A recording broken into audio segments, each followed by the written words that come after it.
And you're recording?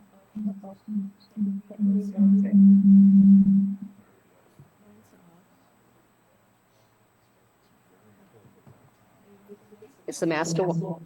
Yeah, somebody's got their volume on. It's me?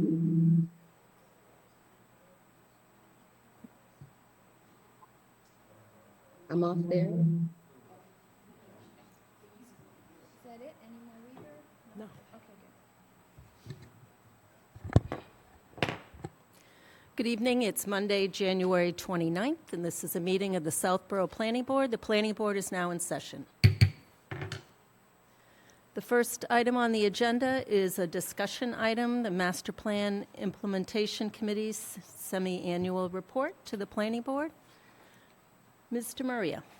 Madam Chair, I have two members here. I have a quorum, so I'd like to call to order the Master Plan Implementation Committee is now in session. And just to note, Mr. Warren is also here on Zoom. Oh, great. Very good. Thank you.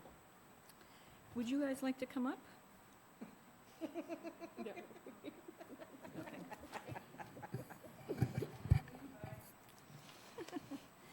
Okay. At our last,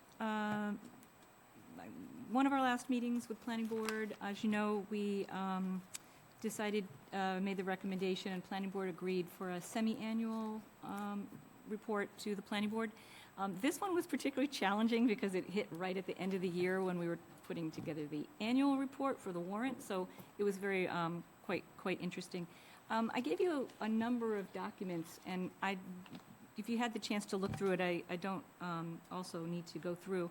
At the last meeting in April, there were a lot of questions about what kind of information are we taking in, and where committees are at with their goals, and how are we tracking, and all kinds of really great questions, to be honest.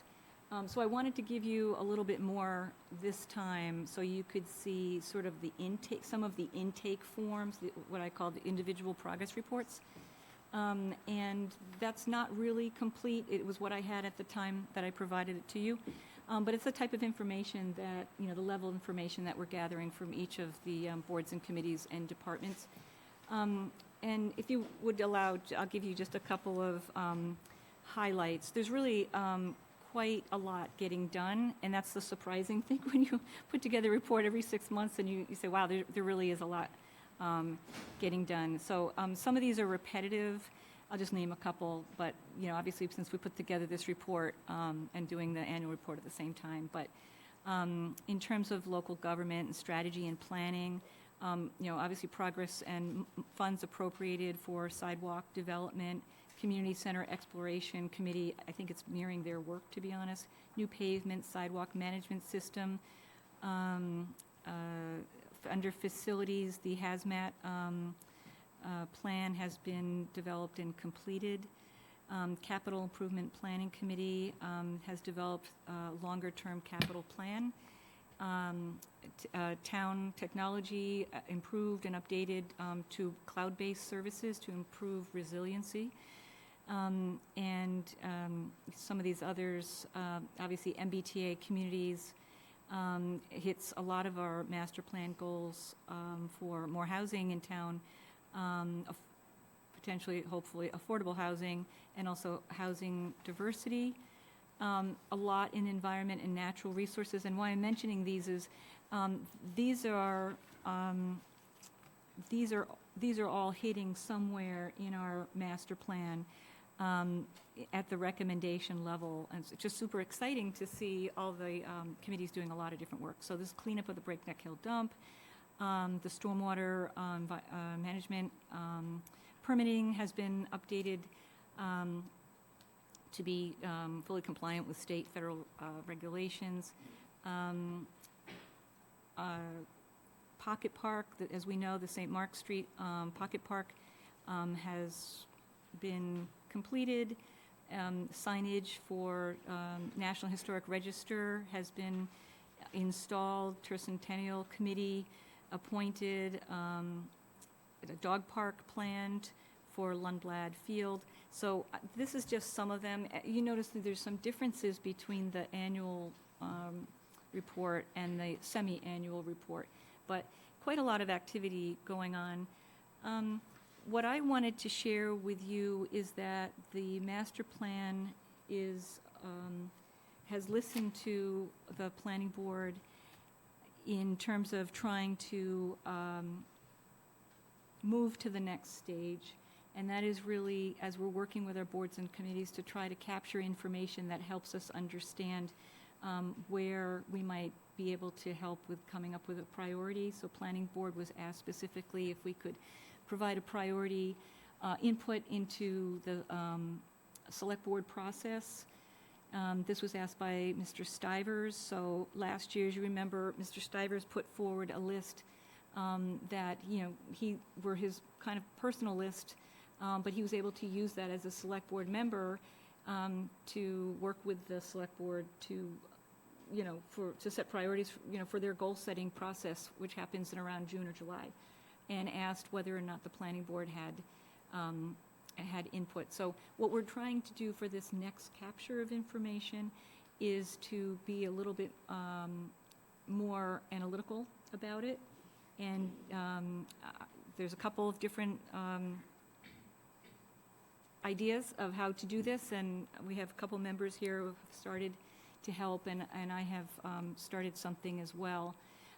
But to look a little bit more critically at, for example, we're hitting the short-term goals right now. We're at 1 to 2 years, and that was defined by the master plan as where we should have achieved short-term goals. So looking at what are those short-term goals, those could be low-hanging fruit, or it could be that a board or committee is having difficulty achieving that.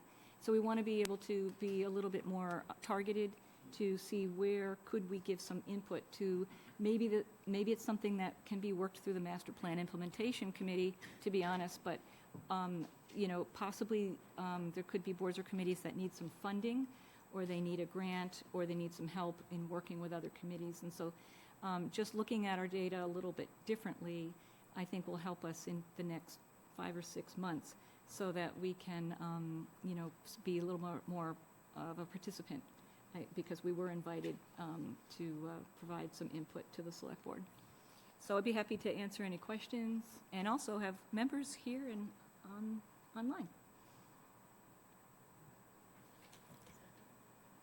Bravo to you and to the whole master plan implementation committee. As this board knows, but just to reiterate for everybody else, the new master plan was adopted in the beginning of 2022, and it was done almost entirely by a volunteer committee without any town funding. We got a very small grant at the beginning, but it was a huge lift, and the committee did a fabulous job. And now this is the first time that a master plan has been completed and not just stuck on a shelf. We now have a committee that's following up on those goals and recommendations and speaking to all the other stakeholders, which allows for more collaboration in the town. So it's a win-win for us all, and thank you all so very much for all your hard work. Mr. Stein. Debbie, thank you very much for the update and all your work. Appreciate it. I have no questions. Thanks. Debbie and all, thank you very much. I think receiving the semi-annual report was really enlightening, and I think specifically as you followed up with all the 2023 accomplishments, again, to Mimi's point, I think it's really quite incredible that a 10-year plan was put forward, and we have people that are actually feeling accountable to help try and follow it up. So one, it was illuminating for me because I wasn't aware of all these other things happening, so it was very educational. So thank you very much for the time. I know it was a challenge knowing that you had the annual report on top of it. It's very rewarding just to see what is happening across town and across different areas as you go down from local to environment to finance and technology. It was a good read, a good update, and thank you. And I know I still owe you guys some thinking on how to quantify or qualify that prioritization list, and Deb and I will work together to try and make that happen. Thank you. Thank you. Thank you. Ms. Braccio? Thank you, Deb, thank you. Great job on all this, Judith, Warren, Will, and Catherine and Sam as well. I read through all of the reports. The detail that you provided us was wonderful. It was good to see through all the boards and committees, all the meetings, and the hard work that you guys have put into this to take place. I have to say, I'm shocked at how much you guys have done. I sat on it briefly, but since I've left, I'm just floored at the amount of work you guys have done and what you've put together. So thank you very much. I know how time-consuming it was for all of you, and it's great to see us moving forward in such a positive manner on, probably for the first time, potentially ever, actually seeing things that went into the master plan, which was what, maybe a year and a half, 2 years in the making? So, again, it took a long time to put it all together, and now to see the good work that you guys are doing is really fulfilling as a taxpayer, so thank you.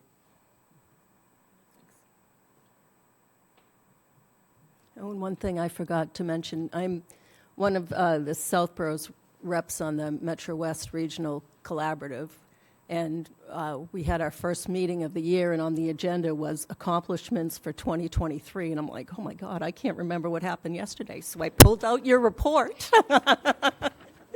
and read right through it, so thank you for that.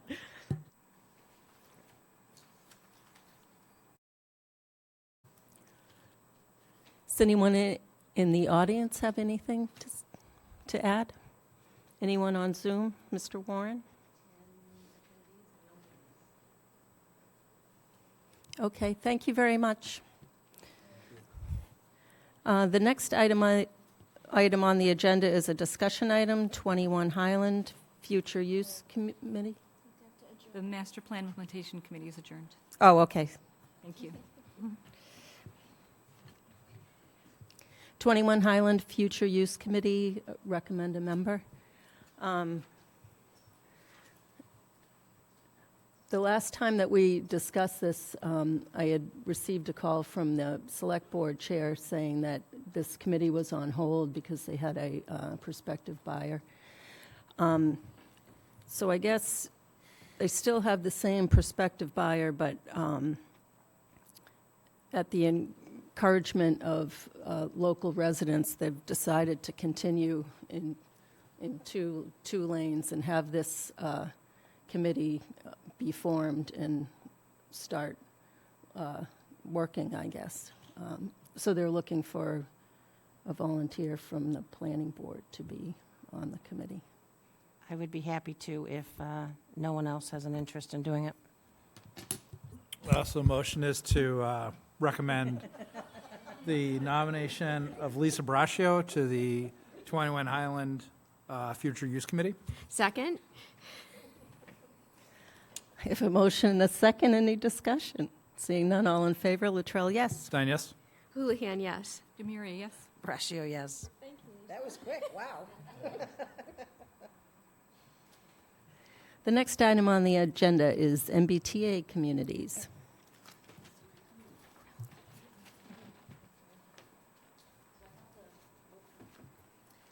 I have the maps that were in the Dropbox. Let me get those open. What's that? Oh.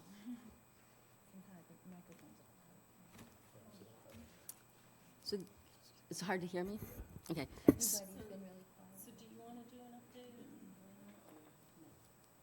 You can do the update on just where we are. I can do it too. All right, and then you can fill in what I missed, because you have all the details. So as far as the MBTA communities, as you know, brief history, the planning board held 2 information sessions. They held 2 public outreach mapping sessions where the public was able to provide input on to where they felt properties should be included within the MBTA communities. Remember that the town needs 50 acres, 25 acres of which have to be a contiguous area, 10 acres have to be within a half a mile of the train station, and then there's an additional 15 acres that can be no less than 5-acre parcels. So the planning board also held some working sessions after the mapping information sessions because time's running out or winding down for the deadline to meet the mandate for the state. So in doing so, they used a matrix to tabulate the information and rank it, and came up with 3 areas that will be proposed for MBTA communities overlay districts. And one area is in on Southville Road, which is just to the west of the train station there. Then the other area is encompassing Madison Place up on Route 9, on the western end of Route 9. So right here, you'll see the train station. And I just went up to Route 9, oh, sorry. that's right. And this is Route 9, so the center of that green area is Madison Place, and then there's a couple other parcels included. And then the third area, to meet the required acreage, is up on St. Martin? St. Martin. St. Martin Street, up near the northwest corner of Southborough, on the Marlborough line. And so those 3 areas are shown on the map. You'll see one in the south, yep, one along Route 9, and then the area up towards Marlborough, right there. So right now, that's what our engineering consultant, Bowler Engineering, has taken this information and put it into what's called the compliance model, which then identifies if the areas that were selected meet the basic requirements of density. So if you recall, one of the requirements was that you have to have a minimum of 15 units per acre by right to be built on these in the future if someone decides to. Just has to be a zoning criteria. So no one area has to meet that, but the average across the town of these areas has to meet that. So they ran these 3 areas into the compliance model, and it worked. There was a little bit of tweaking, I think, discussion of maybe 1 parcel or 2. I don't even think we There's still a changed them. little No, there was no change. There's that's no right. change, but there's There a was no little change. wiggle room in there somewhere. Yeah, we had a backup area in case we couldn't meet the 15 units per acre requirement, the density requirement in the town, in case there had to be a little bit of supplemental area, but that didn't have to be used. So this is the model, and right now, that consultant is working with a specialist who does bylaw preparation and experienced, and they're drafting, and we should be getting it probably tomorrow, a draft bylaw that meets the requirements of the state for MBTA communities. And one last note is that the zoning that lies underneath these districts is going to be kept for that. The only thing that this overlay zone will have is the increased density criteria that says 15 units per acre by right. So the setbacks, the height, everything for each of these districts will be exactly as it is under The under underlying. zoning now. Yeah, so which is a good thing, because that means there's not a whole lot of change there, but those areas will be allowed to have 15 units. 15 units per acre by right built into the bylaw. We have no idea. We're just looking to give the zoning there to create the opportunity for the 15 units per acre. And then when somebody comes in, they'll come to the planning board with a project where they'll go through a regular public hearing. Yeah, understand, this is not like a building project. This is just making rules for that. If somebody wanted to build in that area, those are the rules they have to follow in order to meet the state's requirement to have that kind of housing density. Right, so there's nothing proposed yet. This is just an overlaying list of information or criteria that anyone who wants to build there has to follow. And it's, And it's new zoning, so it is creating an opportunity. So we'll get to public questions in a minute. First, we'll go through the board and Yeah. finish the update. So that's basically what brought us here. So Soon as we have the bylaw, then we can establish a schedule for a public hearing with the planning board, which is required for zoning amendment. So we anticipate, hopefully, sometime, the next meeting that we could manage that schedule-wise would be the February 26th. Right, because it's a 3.5-week time frame to notify in the paper as required by state law. You have to have 2 Mondays in a row, and then the third Monday is the planning board public hearing opening, and that's already 3 weeks. We were talking earlier, Karina and I, and we thought maybe that President's Day is the day that we could start a hearing. So the following day, I believe, is a select board meeting, and maybe open the public hearing there and do their presentation to them. See if we can get on their agenda. Does that sound like a good plan? Food for thought, so Yeah. we were just tossing that around. So the 26th, I don't know how to say this. So the 26th, the February 26th is the next scheduled planning board meeting. And the question was, if we can get the bylaw in time, could we possibly add a planning board meeting timeframe in order to start the public hearing? Because the annual town meeting is March 23rd. Right. And that'll give us 2 regular planning board March meetings. 25th. So it'll Right. give us 1 extra meeting with the Board of Selectmen, which we'd want to do anyway, a presentation. And then we'll have 2 regular planning board meetings to do public input or whatever we need with the public hearing. Right. So if you look at the planning board schedule, we have February 6th and February 27th and March 13th, and then it's the town meeting on March 25th. Am I looking at that? Oh, no, that's the wrong one. last year. I was going to say, where are you getting those I'm numbers? sorry.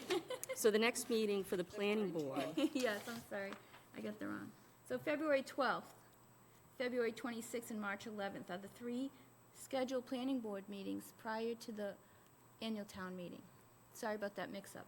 So, it's too late for the 12th to have the public ads noticed properly for open meeting law. So February 26th is the next time frame. However, if we get this in the paper, if we get the bylaw and we get it in the paper It'll be on this week. Wednesday, we could possibly do the earliest meeting on the 20th. The 20th is probably a select board meeting. So the week of that, That's, I believe, Karina, that's school vacation week, so I'm not sure that they're meeting. oh, so they might not They have. may not have a meeting. that would Okay. throw that out. So we were just saying if, because there was the idea that the select board would either attend the first public hearing for the planning board in order to get up to speed on the MBTA's.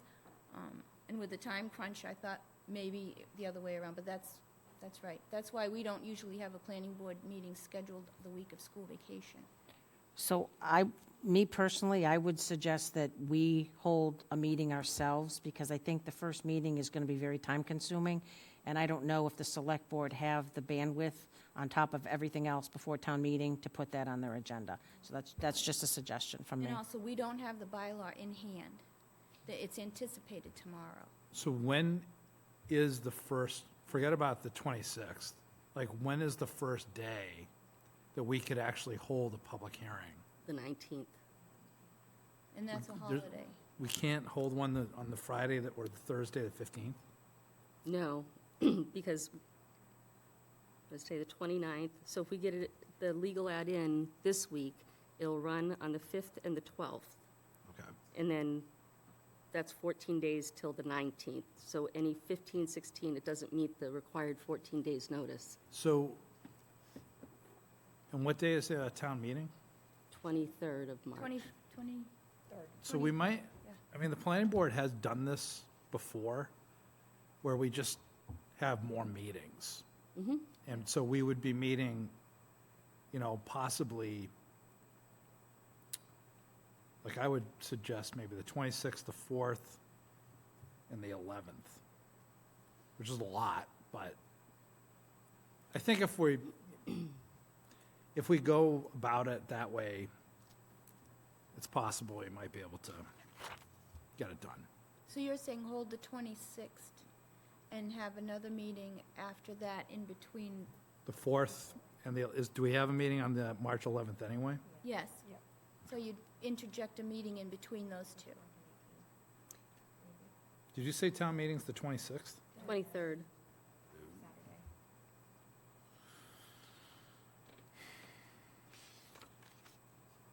Okay.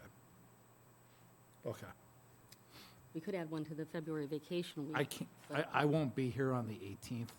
That's selfishly why I'm not, pushing for any. But if you guys want to meet on the 18th, go for it.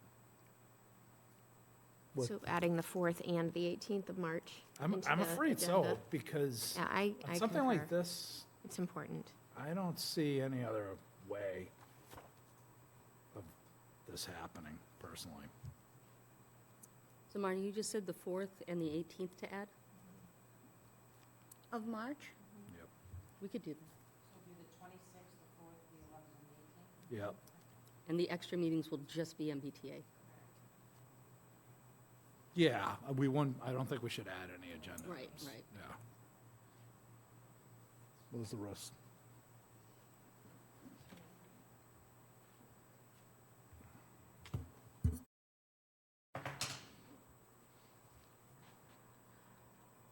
Is everyone else on board with that?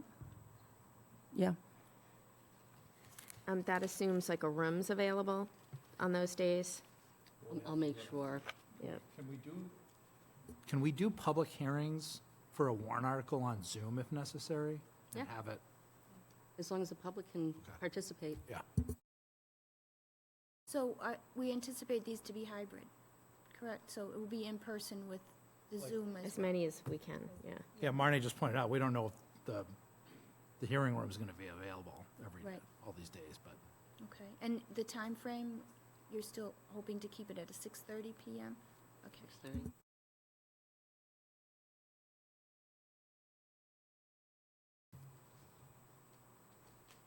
So we'll check the dates to make sure the rooms are available, the physical room, and there are 3 virtual meeting rooms.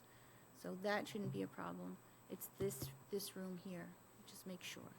And just to verify, and I think there was a consensus on this, that we are looking to require the minimum 10% affordability.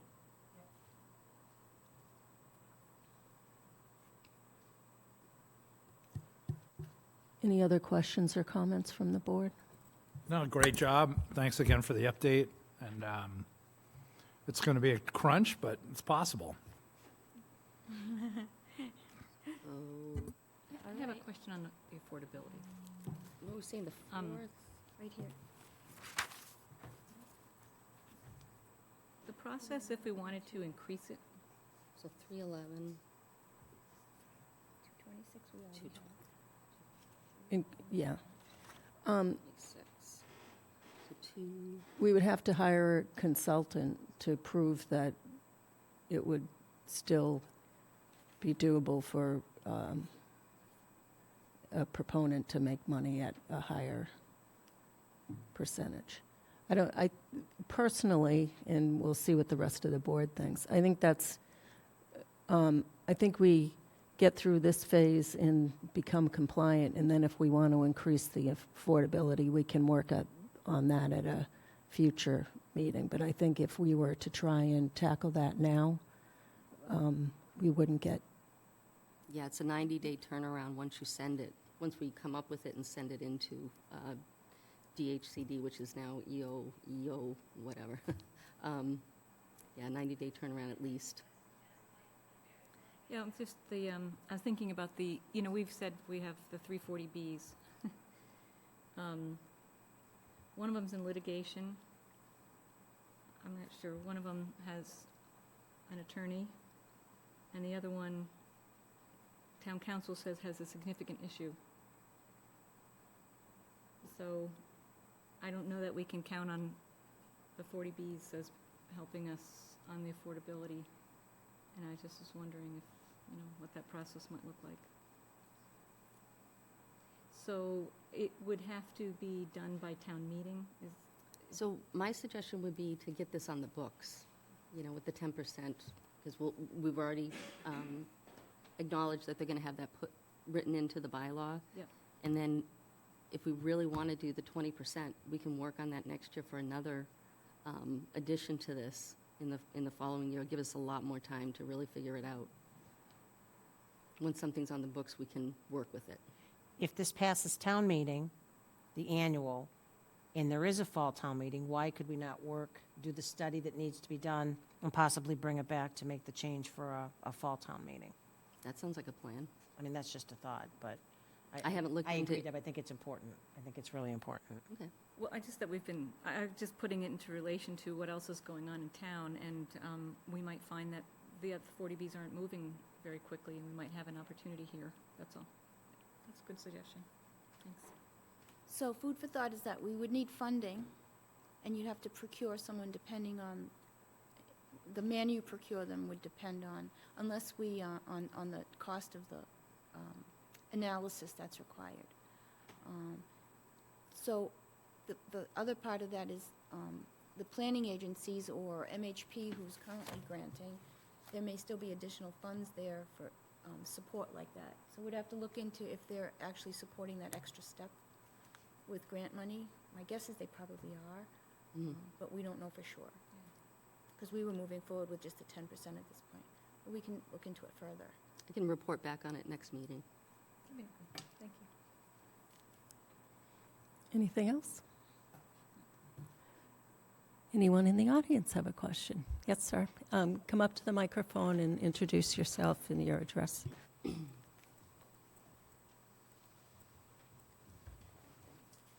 Thank you. My name is John Cage. Oh. Can you hear me now, I guess? It's better.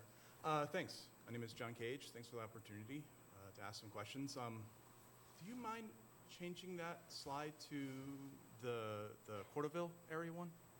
And can you give your address? Oh, sorry. 6 Parker Street, Okay, thank you. Southborough. Got it. Okay. It's the hatched areas, It's the hatched areas? Yes. Okay. and the different colors are different zonings that are underlying. All right, yeah, because I had a question about the park there, and I thought from the file I saw earlier that the park was included, but that's not the case, right? The park is not included in this? It's excluded land, but it can be included to make the lots contiguous. It has to be 5 contiguous acres, and we couldn't, the only way to do that is to have the park in there to make the lots contiguous. Oh, okay. But it is excluded land. So It's counted towards the acreage. but it can't be developed? Okay. And so with that, okay, so the park can't be developed in any way, septic or something of that nature? Okay. And the other question was just septic itself, with 15 units per acre. What is the town's requirements on septic? Is that being changed? No, the wastewater would have to be dealt with by the proponent of the project. And, if they couldn't get 15 units in and get the septic to work, then they couldn't get it in. But the state rules and Board of Health rules don't change at all. Okay. And I guess the last question, the hatched area to my right, your left, I guess, across the road on 85, I know part of that is a parking lot, not an issue, but up on the edge, up on the top edge, that is like wetlands, I believe. I thought that was area that was not allowed to be used. It's not. It's excluded also, but it was allowed to be added because we needed it to make the lots contiguous. Okay. All right, that was all my questions. Thank you. Mimi, could you just clarify, when you say these lots are included, can you just point them out to everybody? Just, yeah. It's that triangle in the middle, the pink, right, yes. Yep, those two, that's actually 2 little parcels. And I can't see under her thing how many parcels are there, but in this area. Right along.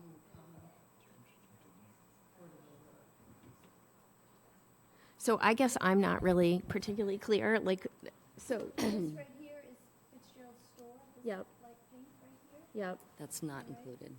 That's not included, but they have another parcel right here that is like a dirt parking area right now for the train Yep. station.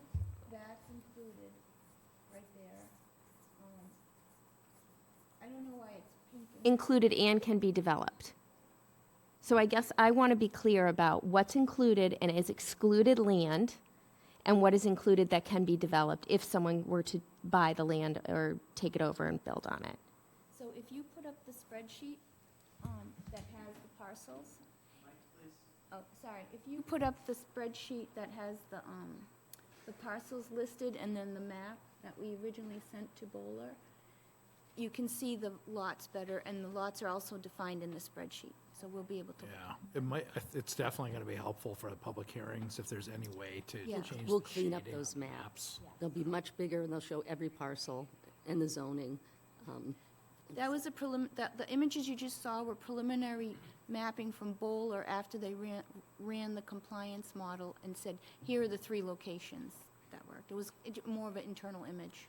Yeah, because I do think like it's really important for people in that area to realize that although all that land is identified, it's not all developable, like as John just indicated in his question. So I think we need to be clear what can be developed and what can't. I think this is Okay. much better because we have the list of properties here, and that's what's grayed out.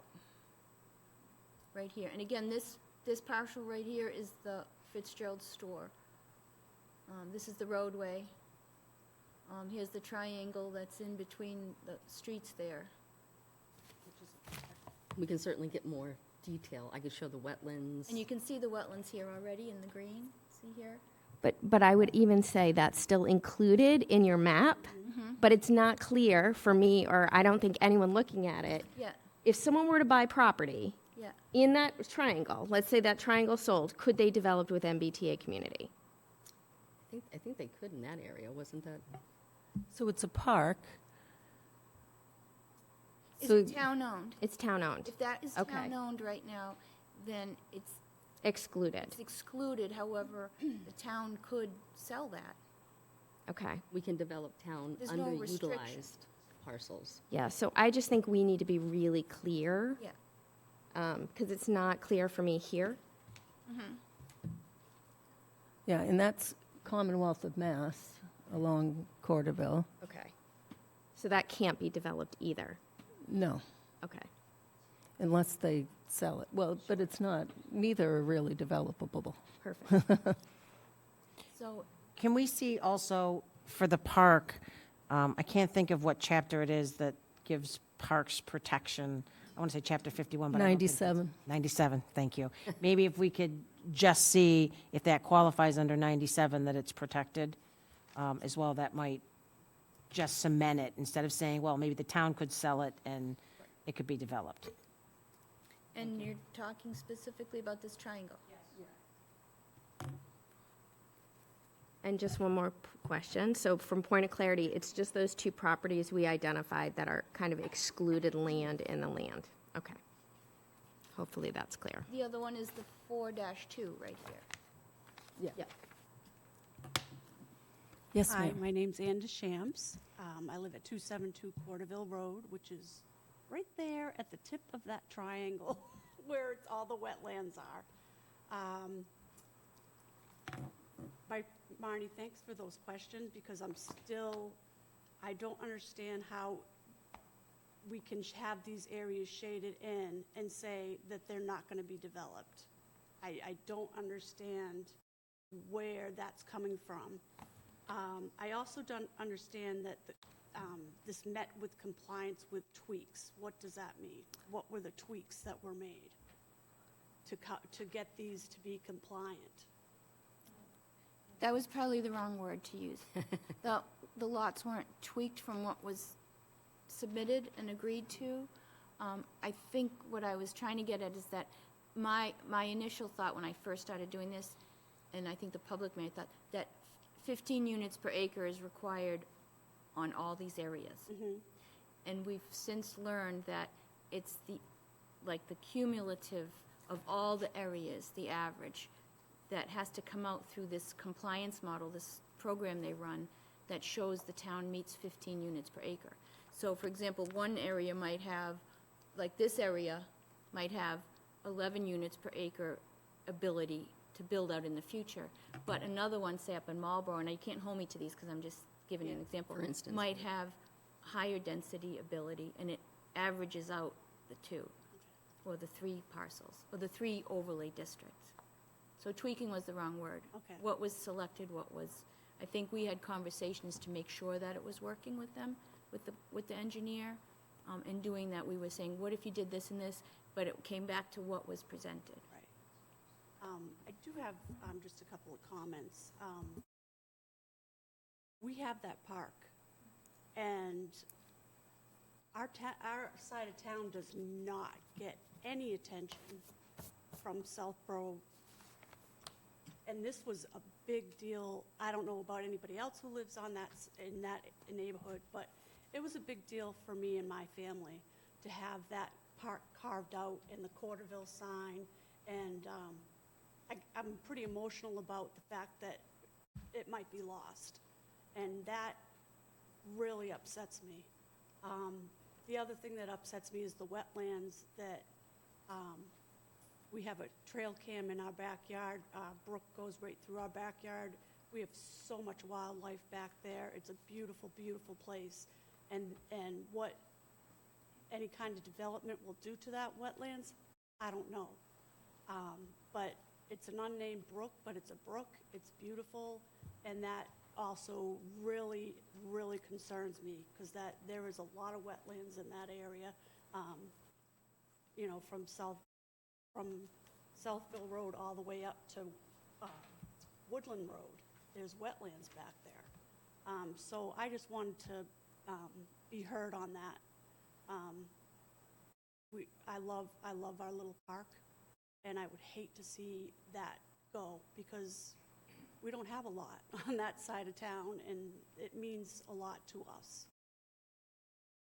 Thank you.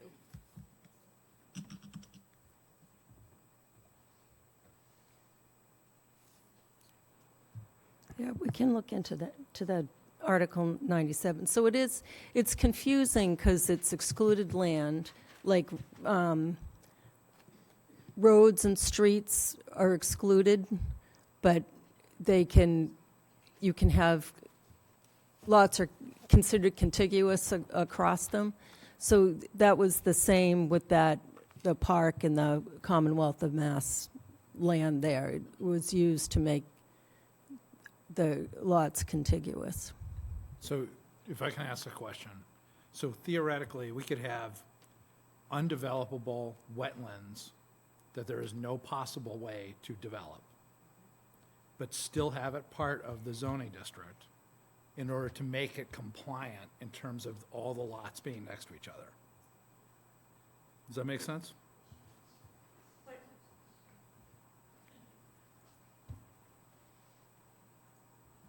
If you're going to zone it, what's going to stop someone from coming in and developing? Because it's excluded. I don't know if I trust it. I don't know if I trust it. And that's really the bottom line. If you zone that and someone comes in and buys it, Well, so it's zoned as residential B right now.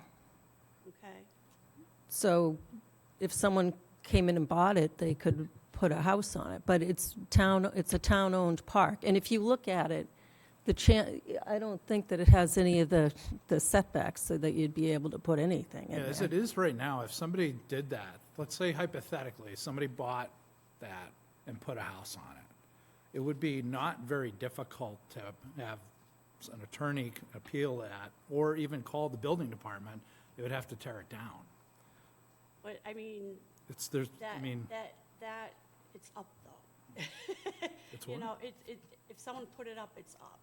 Getting it torn down as a whole, I'm a little bit jaded as far as trusting the process of having something zoned a certain way and saying, but no, we'll never, people have built on wetlands. It's happened. And I'm just, like I said, I'm a little bit jaded and nervous that you tell me that no one's going to build on these wetlands. I don't know if I can trust that. And that's where I'm coming from, because it has happened in town. And I've often questioned, why are they building there? It's wetlands, and it's happened. So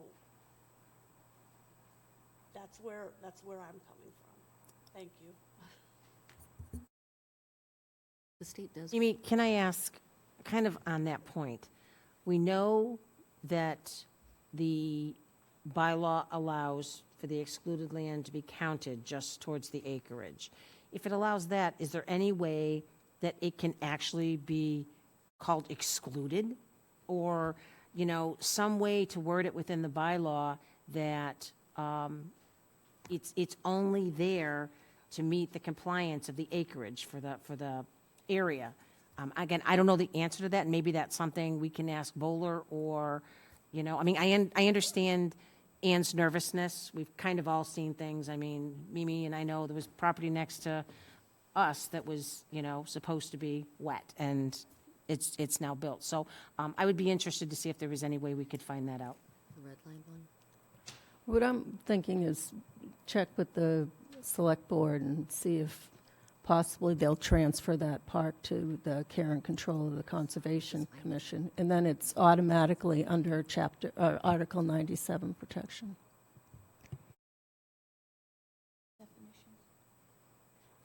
So if I may add, you may want to check out on the, and it will probably help you feel a little bit better about it, but the Executive Office of Housing and Livable Communities, it's the EOHLC.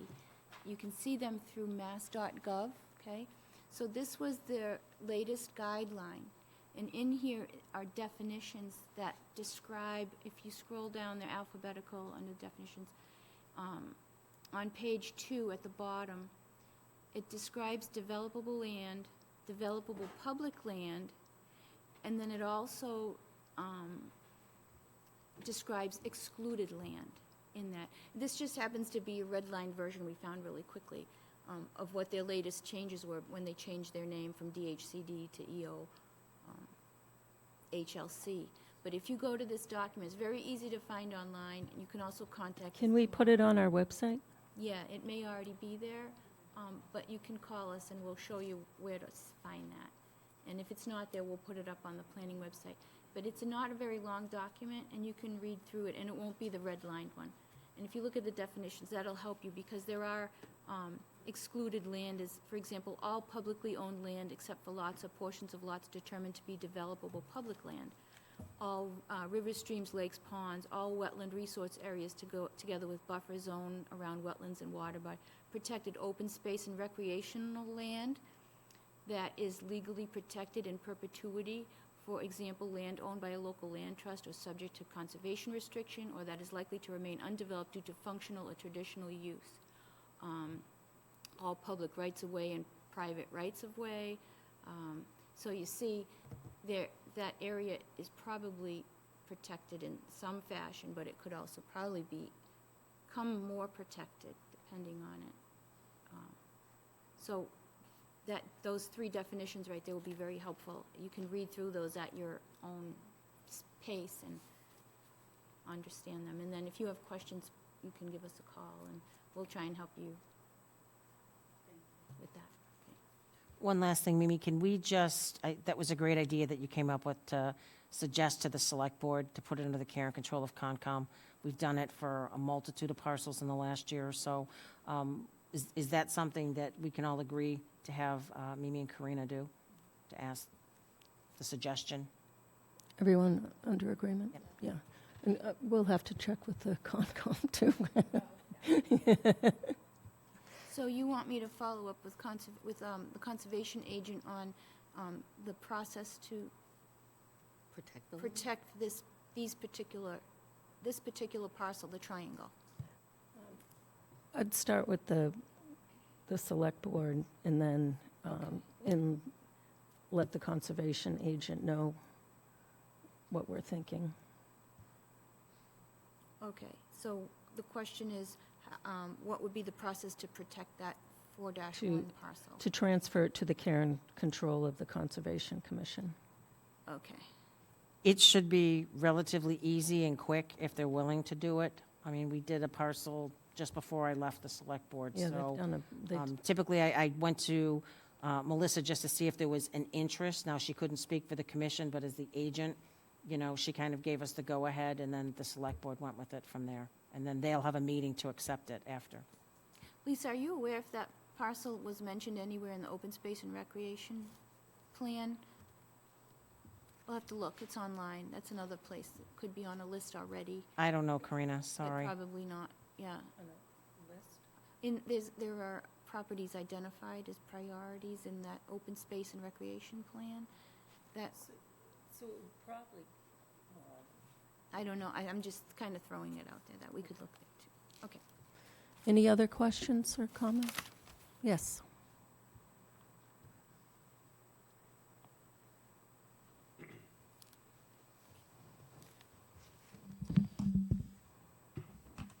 Good evening. My name's Chris Legetsky. I'm a senior director at Greystar on the real estate development team with offices at 1 Federal Street in Boston. I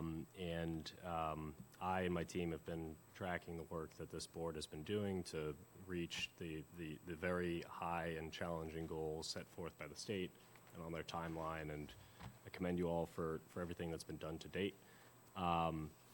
I have submitted comments prior to tonight's meeting, as well as the working session that happened in early January, understanding that the district maps are a work in progress, and this is an opportunity to voice those comments. I'm here tonight to basically summarize those and invite any discussion that the board might be interested in. So the two parcels that I'm referring to, I believe they were District 1 under the matrix scoring process, but to describe them, they're roughly 35.5 acres of contiguous privately owned land located along Crystal Pond Road, just to the south of the Madison Place district and development on Route 9. These parcels are, essentially just there to the southwest of Crystal Pond. That's perfect. Thank you, Colleen. So labeled as 5 and 6 on this map. They are zoned in the industrial park zoning district currently. So we think that there's a unique opportunity in these parcels that I would ask the board to reconsider based on. We think there's a great opportunity here to effectively meet the housing goals that have been set forth by the state and expand and diversify Southborough's housing stock, while doing it in a way that mitigates public impacts to roads, infrastructure, utilities, and residential neighborhoods. And this being 35.5 acres is obviously a substantial part of the land mass required outside of the half-mile proximity to the train station. So respectfully, we're here to request that the board consider these parcels as for further review as part of the process. I've invited my land use counsel, Greg, here to help speak to some of the points as to why we think that this makes sense and brings forward a nice alignment of private, town, and state level initiatives, as well as give some feedback on some of the districts that have been identified for study by Bowler and the board to date. So I'll hand it over to Greg if that's okay. Good evening. Thank you for the opportunity. I'm Greg Sampson with Sullivan & Worcester. Chris provided a pretty good introduction, so I'll be brief. We just were trying to follow along with the process that the board went through to itemize, to look at the different parcels, and we were looking at these as being an opportunity as well. We think there were a lot of considerations made, in particular with respect to existing infrastructure. I think the board may realize that this was built out for potential R&D and office development of 2 million square feet. So the roadways and the infrastructure, utilities were all provided.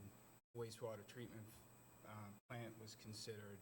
So this site, these two lots together, do have great infrastructure capability between what's been built and what's been envisioned for the site. We know that the parcels scored a little lower on a couple of the scorings for open space and I believe it was tree removal. And I think one thing to keep in mind is, we're looking at this as being the potential of an industrial development as of right, and those considerations are a little different if you look at what could happen there versus current conditions. A lot of the land with the original subdivision was put into conservation restriction at the time the subdivision was done in contemplation of that 2 million square foot project. So we think there has been a good effort of conservation and dedication of land to open space, and most of the pond areas, I think, are covered by that to the east of Lot 6. So we're hoping, when we look at the scoring, we thought these actually fared a little better than the outcome, and we do respect the work that went into it, and we're not trying to throw a wrench in the process. We did have some concerns on a couple of the other areas that were identified. In particular, I think it was Area 21, which was the standalone parcel on the edge of town, which I think was recognized as actually has no access from Southborough. I think that I'd be concerned that would not pass the review based upon the fact that there's no private access in Southborough, and the only access to the site is through Marlborough in an area where multifamily is forbidden. So the fact that you can't access this site through a district that allows multifamily prevents multifamily from ever being built on this parcel. So I just would raise that as a potential concern. And I do have another concern about the Madison Place being a 40B. The entire site is subject to a 25% affordability requirement, which the guidance my planning board had, my understanding was some of those restrictions that were in place that would prohibit additional development without a discretionary approval wouldn't satisfy the as-of-right requirement. So again, I don't want to pretend that I've done all the analysis or that we've gone that far, but I just, we thought this site would possibly be a helpful inclusion in the town's proposal. We'd be happy to sit down with the staff of the board again to look at options for carving out a portion of it, or framing the zoning so that it works well for the town. But we really do think it does provide, it's less than 3 miles by car, by straight shot on back roads to this train station, and also has good access to Route 9, obviously. So we thought it had a lot of potential for the kind of multifamily dwellings that are envisioned by the MBTA communities. So what is it that you can't do now that you want to do? That, like, what's the, let's just cut right to the, Not allowed. what's that? Residential is not allowed here. Well, you could do it under 40B. So why not do that instead of trying to change our MBTA communities path?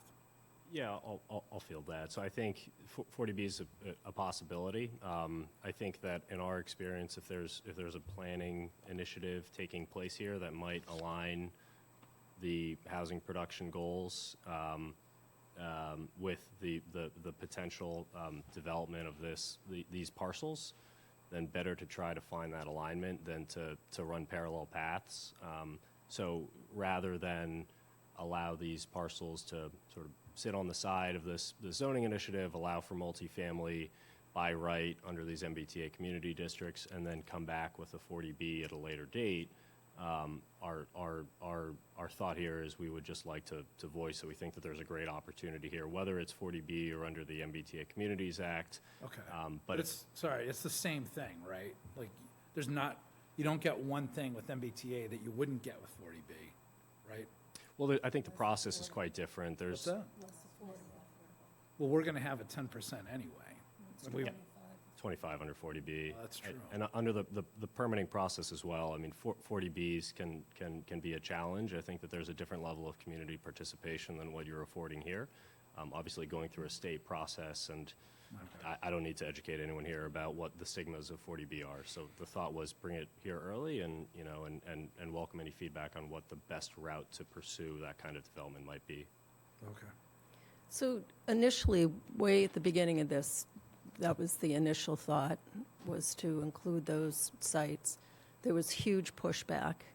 Then we went through the mapping process with the residents, and those sites were not mapped. As a consideration after our meeting, I asked that those sites be considered. They didn't meet the criteria.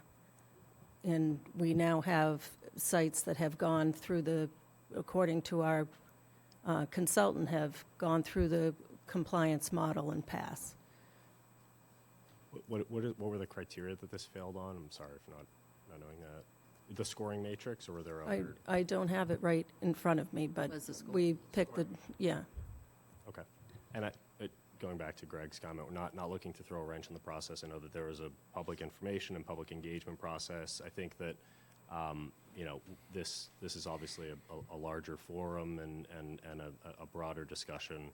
I think from a location perspective and separation from residential neighborhoods and the other benefits that we see in the site, we're big believers that this is a smart location for this type of housing development.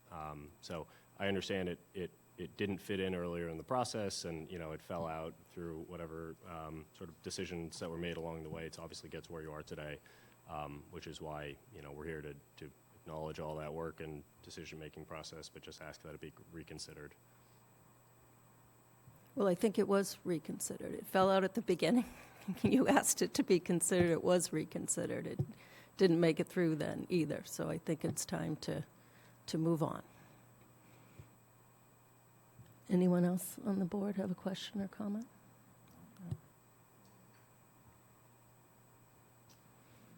Understood. Thank you. Thank you. Thank you. I have two people on Zoom. Two hands up on Zoom. This is Mr. Healy. My name is Bob Heavey. I submitted my property on Route 9 and Woodland Road for this program. I have 13 acres of land there. I was only going to use 5 acres for the housing. I had planned to give the remaining land to the town, to the Conservation Board, because we abut the conservation land that's currently off of Oak Hill Road, as well as the land on Woodland.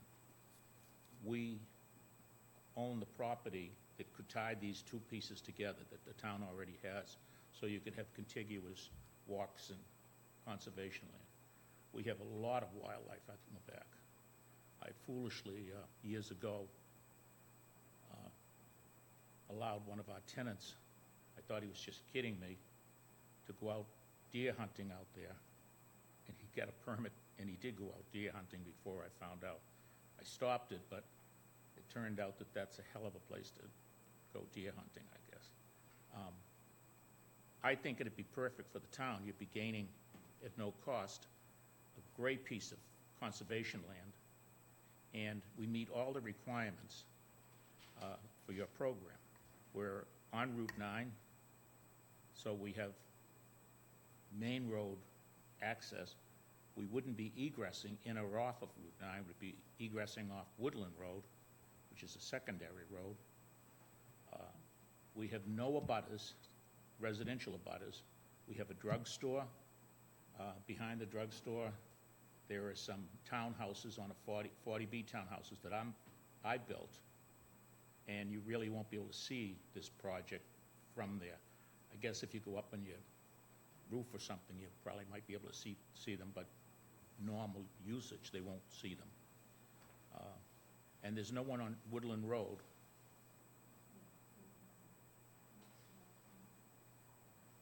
So, And I don't know why it was not accepted.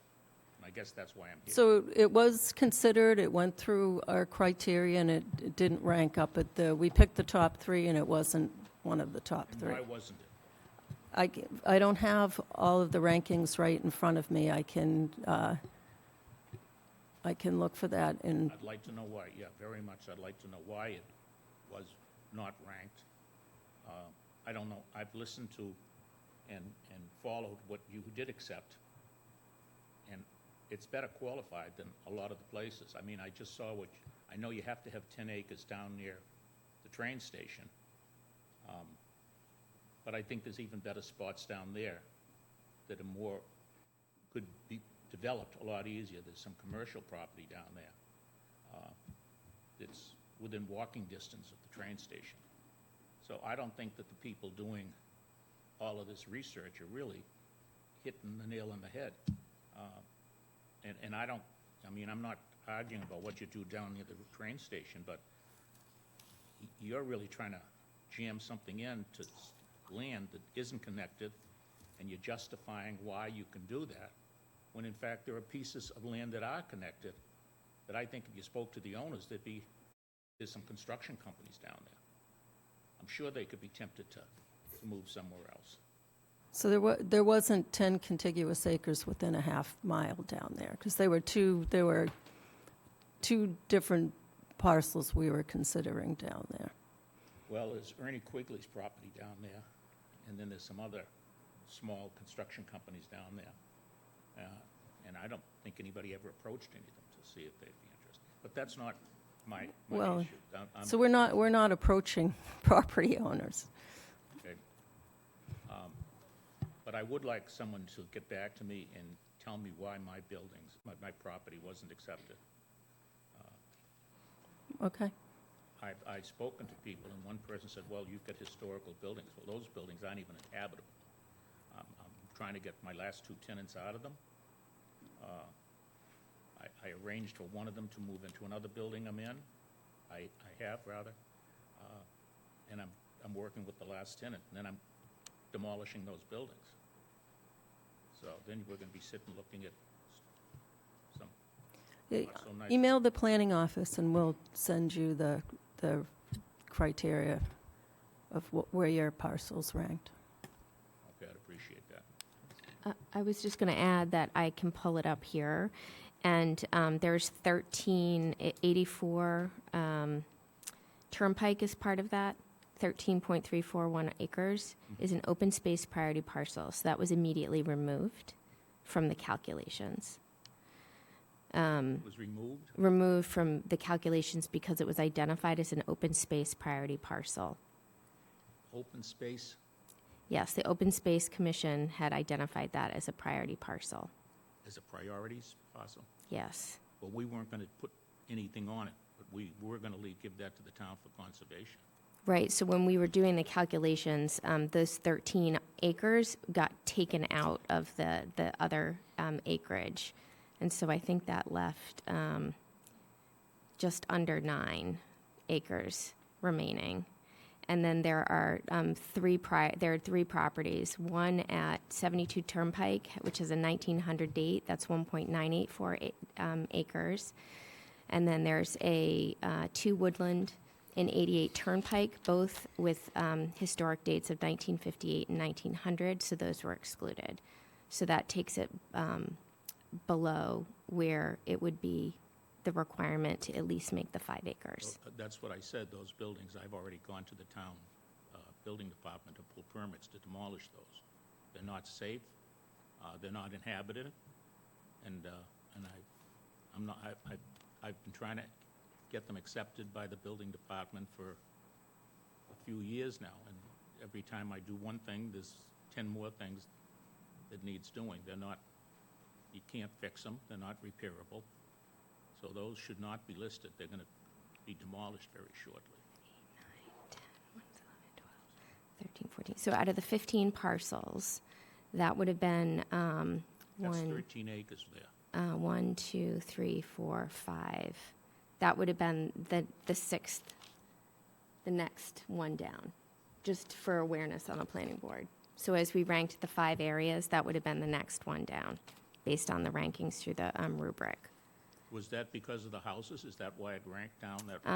One was the non-motor access to MBTA station, which that was a ranking between 1 and 5. So 1 means there's really no way. You need a car or some sort of mobile to get there. A car or a bike or something, it's straight Yep. down Woodland Road. 12. Where else did you ranked highest on transfer pay? Do you want me to? I can't. It's too much for me to try and present this. Yep. I would take our chairperson's recommendation that we do this via email outside of the hearing, outside of this meeting. But we have all of this We documented. can provide you with more details. Could I stop by and pick that up at your office? Yeah. And I'll add, this was discussed in 2 working meetings as well, and all of these, the documents that Marnie has been referring to were up on the screen, and I haven't been to all of the meetings. Okay, well, I'm just saying that, in and out of state. the documents are public record. But if you're interested even to go back to see the working group meetings, they are online. You can access them through YouTube, through Southborough Access Media. Okay, well, You have an email, just write it down, I'll send it to you right now. okay. If I could, And you have people with their hands raised?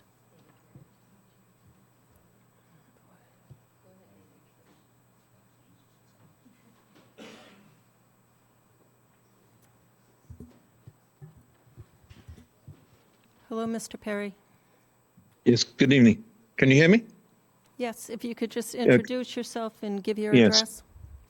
Yes, certainly. My name is David Parry. I live at 20 Main Street in Southborough. Well, thank you for having this meeting. I've got a number of questions. Could I ask just this question first? Is this the one and only public hearing you're required to have by state law before you do rezonings? Is that this meeting now? This isn't a public hearing, it's a discussion. Oh, I see. Okay. I'm sorry. I just happened to turn on the TV. So, okay, it's not the public hearing. It's a discussion. Okay, good. Okay, let's go on to the next question. Could I go down to, but I do want to support Mr. Heavy's point about clarification about why things are being eliminated. It's just not clear to me at all. I mean, just for instance, he mentioned that there were two, or someone mentioned, one of your members mentioned that two of the buildings there are old enough to be possibly classified as historic. But when I called your town planning administrator about this matter about 2 weeks ago, she told me that just because the building is old and might meet the historic criteria does not mean they're excluded. She said to me that they're only excluded if they're on the list of historic buildings. So what is the answer to that, please? Can we have clarification on that matter? On that issue, does a building, is a property a lot excluded if it has a building on it which is old enough to be classified as historic, or must it be listed in the state register as being historic? What is the answer to that question, please? If a building is, or 1925 or older, it was excluded. Well, that's not what I was told by your planning administrator. I'm sorry, I don't want to go, okay, so you're telling me that any property which has a building older than 1925 is automatically excluded. Is that what you're saying? No, we took. Hello? Yeah, that's correct. But I mean, that's... That well, was, I just simply asked... That was the criteria that we went by, David. Okay, well, I have a right to object to the criteria, don't I? I mean, I think that criteria is just nonsense. I mean, there are lots of old buildings older than 25, but they not necessarily clarified as worthy of preservation. They're simply old. Many of them may be falling down to rubbish and unattractive. So to simply exclude all lots which happen to have buildings older than 1925 is just doesn't make any sense to me. Mr. Perry? Anyway, let's go on to go ahead. This is Marnie. I just wanted to write that in the selection criteria that we provided on the rubric, it stated, historic properties will be eliminated from overlay. Historic is defined as 1925 properties or prior were removed from identified parcels due to the demolition bylaw that exists in our town, indicating additional requirements for developers. So we were trying to eliminate any of those situations, and so that was a decision made by the planning board. So that is in writing, and you can certainly reference that in the rubric that we made public. Okay, I appreciate that clarification. But, let's go back from Mr. Heavy, who owns that property, just said he was going to go for a demolition permit. So that problem could be eliminated by a property owner in a couple of weeks, a week or, a couple of months or whatever. Well, anyway, let's go on to my next question, please. Because, anyway, I do object to that criteria. I don't think it makes any sense. Can we go back to the downtown, your station area. I want to know, please, why is Fitzgerald's store lot excluded? The one with the store on it. Well, why is that excluded, but their parking lot is included? Why is that distinction made? The store is older than 1925. Okay, so there we go again. You've classified that. But surely you've included north of that road, you've included two properties with houses on them. Aren't those houses older than 1925? Not the park, but next to the park on the left, to the west of the park. Aren't they older than 1925? In which case they should be excluded.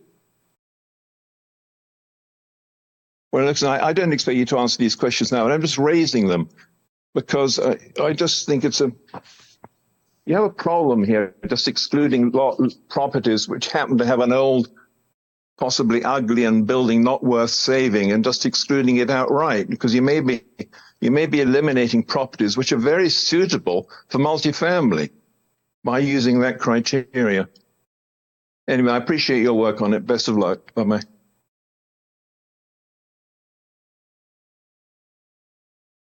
Is there anyone else online? No more? Yes, sir.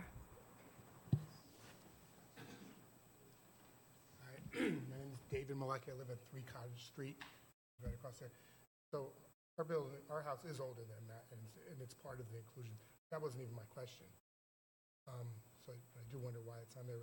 So what I'm just wondering is, in a multifamily, I don't even know anything about the law, but what can be built there? So if I sell my property, if my neighbor sells their property right across the street, there's a single-family dwelling, what can be built there? What are we talking about? So this is just a zoning overlay, which will allow 15 units per acre of multifamily housing.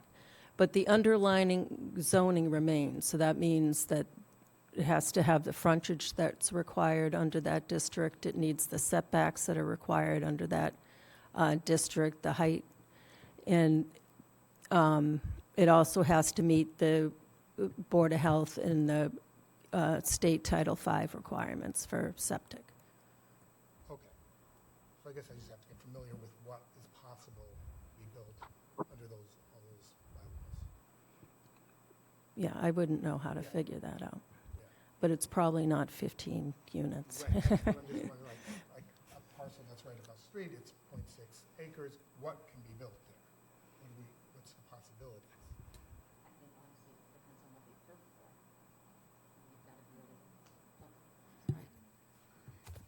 The Board of Health trumps all of this. So if it doesn't perk properly for more than 2 units, then 2 units is it. Okay. That's it. And the triangle has been a wonderful addition to our life. No question about that. If that were to be sold by the town to comply with this, that would be a real shame. So we're going to work on that. Okay. That's it. Thank you. Yes, sir. Board. Paul Fitzgerald. I'm actually with Dell Technologies, formerly EMC, the owners of the properties that were mentioned by folks from Gravestar. So so first I'll ask the question, can I get on the same distribution for the criteria score charts with the rubrics that you're talking about? I didn't remember any notification about the public review periods. I don't know if those were sent to businesses, and if not, I'm not quite sure why. But I guess in the context of why those parcels were not considered for the overlay district, I'm hoping I can get a little bit more insight. It sounds like it all revolves They were considered. were considered but omitted. And I'm just trying to understand with all of the considerations discussion tonight, what was the mainstay reason they were omitted? Was it because of open space and conservation area? Can I better understand that? Because listening along, the infrastructure in place, et cetera, the thruway, the roadways, the infrastructure access to Route 9 seem to be very supportive of it versus some of the things discussed tonight. And I just wanted to understand a bit more clearly why they were omitted from consideration. I hate to think it was in the context of what people see, the optics of what they see today. Green, treed, very pretty place to walk the dogs, versus an industrial zone property that will and can and will be developed. So you know what I mean? In the context of what they voted on, what were they considering was the future or final use of the property? So that's just a comment, and just So understanding what I people think- thought would happen there. So I think initially, like, way back in the beginning of this, those parcels were discussed, and there was a lot of pushback from people afraid that they would be developed immediately, and children in schools and traffic and all the things of major dense development. So there was that fear initially.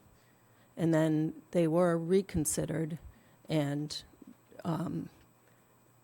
they didn't rank in the top three, I think, because they were an open space priority, and the road and the non-vehicle access to the T, the commuter rail, not the T. Concerned that they would be developed for a fully permitted area that was zoned for 2.1 million square feet. So that's what I'm saying is the context is that it would never be developed. It was permitted to be developed. That is understood. Okay. All right, so if I can get on that email distribution. And sort of just, you had asked about why you weren't notified. This is not a public hearing. This is a discussion item. The first public hearing is going to be, I was talking about the working sessions that occurred in January. There's no notification requirement. Okay, fair enough.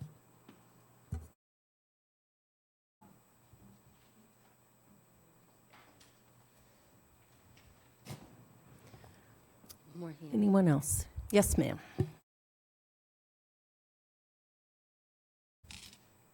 Hi, my name's Johanna Cage. I live at 6 Parker Street in the Corderville area. And I did have a question about two of the properties that were zoned, which I think were 3 Cottage Street and 272 Corderville. These are kind of cornerstone houses of our community. They were built, they're pre-Civil War era houses. They were built along with the Corderville Wool Factory, and they are featured on the, if you've seen the little map in the park, there are 2 of the original buildings featured on there. And I was wondering if you could reconsider zoning those for development. So we'll have to look at those again, because I thought anything 1925 or older was excluded. So I'll look at those. Really beautiful old houses. I have a question. So the compliance model that's being run right now, is that the kind of thing that's going to come out of the vetting through that process? The historical houses? Okay. No. Okay. So we'll just have to go back and double check that. What were the 2 addresses again, if you don't mind? It was 3 Cottage Street, and it looks like 275 Corderville Road. The other Bottom one's 2. right north of Cottage Street. Thank you. Yeah, thank you very much.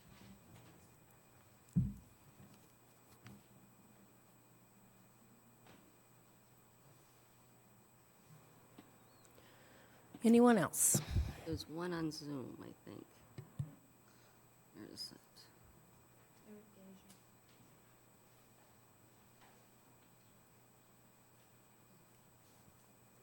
Hello? There you are.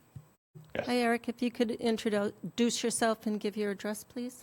Of course. Eric Laser, 9 Skylar Drive. First, I want to thank the board for the consideration around the affordable housing and the potential to increase it beyond the 10%. As someone who's close to one of the 40B developments under conflict, with the principals in the room with the EMC property, if that's a consideration to leverage that mechanism to develop that property to meet the town's goals for affordable housing, I think that would be a great thing to consider. I'm not sure if that's in your plans or not, but I appreciated the board's feedback on that point. And thank you for the hearing. Thank you. Yes, ma'am. I'm Molly Megan. I live at 8 Fitzgerald Lane, near Corderville area. I just want to make sure that I am understanding this correctly. So these residences here are currently listed on this property area? Yes. So if somebody were to want to sell their house, one of these residences, do they have the opportunity to sell to whoever they want to? Or does it have to then go to a developer? Oh, no, no, no. Whoever you want. Yeah. So is there going to be any kind of developer coming after that, though, and offering higher price for property because of this type of development? There's no way I can answer that question. So, because I know there's communities like Newton that have already completed some of this housing. They've already built some of their housing up because they have already the business infrastructure on the bottom and they're building residences above that. Easy for them to do that rather than this dense community here that Meeting on, okay. people have lived maybe their whole lives. I don't know some of these people, some of these houses are very old. But to consider how that's going to affect the entire area. If you're gonna, like, somebody in the middle of this community here in Corderville could just say, okay, I wanna sell my house. And then they're gonna put 4 units up next to, I mean, that's a Speak up a little bit. very dense area. I don't know if this I is just on. got noticed that they can't hear you. Yeah. So that's my question, I guess, is like, Pull it closer. Could you pull the mic just a little bit closer? Sure. I'm sorry to interrupt you. so arbitrarily, if they wanted to just sell one of these properties, somebody did, are there going to be builders coming after them and asking them for their properties? I don't know how to answer that question. But I do think it's something to consider. So we're required to have 10 acres in that area, and we tried our best to put it in places that would be the least objectionable. To whom?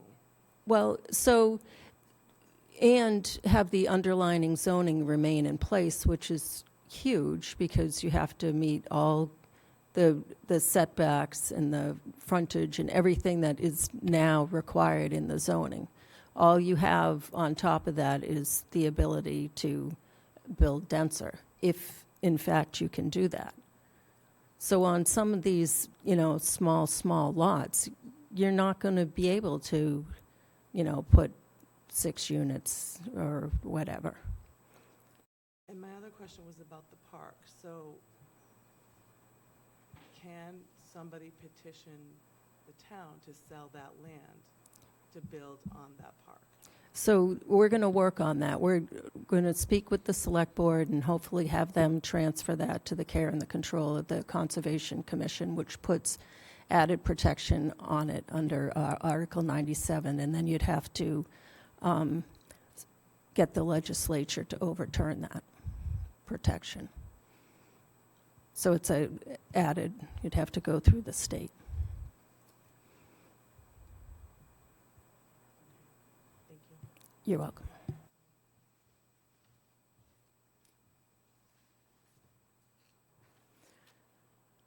Are we finished on this subject? I don't have any hands up. Don't see any more hands raised in the attendees. Okay. Thank you all. Hope to see you continually throughout this process, and we'll all get through it together.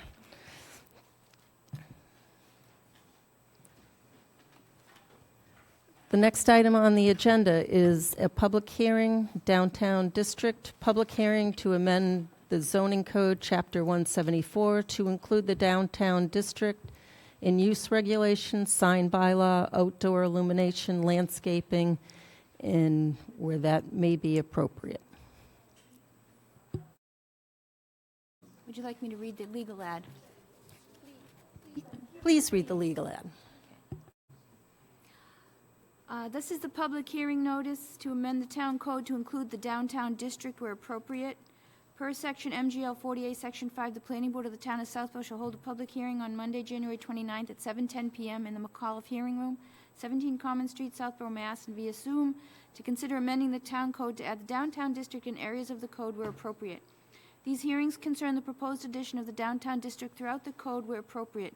Changes will include adding downtown district to section 174-11 signs, section 174-12.1 outdoor illumination, section 174-13 landscaping, and anywhere else in the code where business village district may be referenced.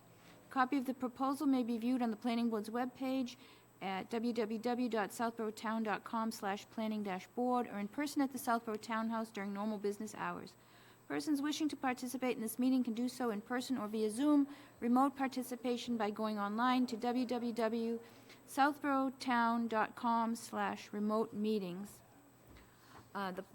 So this public hearing legal ad was run in the newspaper, the Metro West Daily News, on January 15th and January 22nd to accommodate the public hearing opening with the planning board this evening at 7:10. And since it's 8:01, we are well into that time.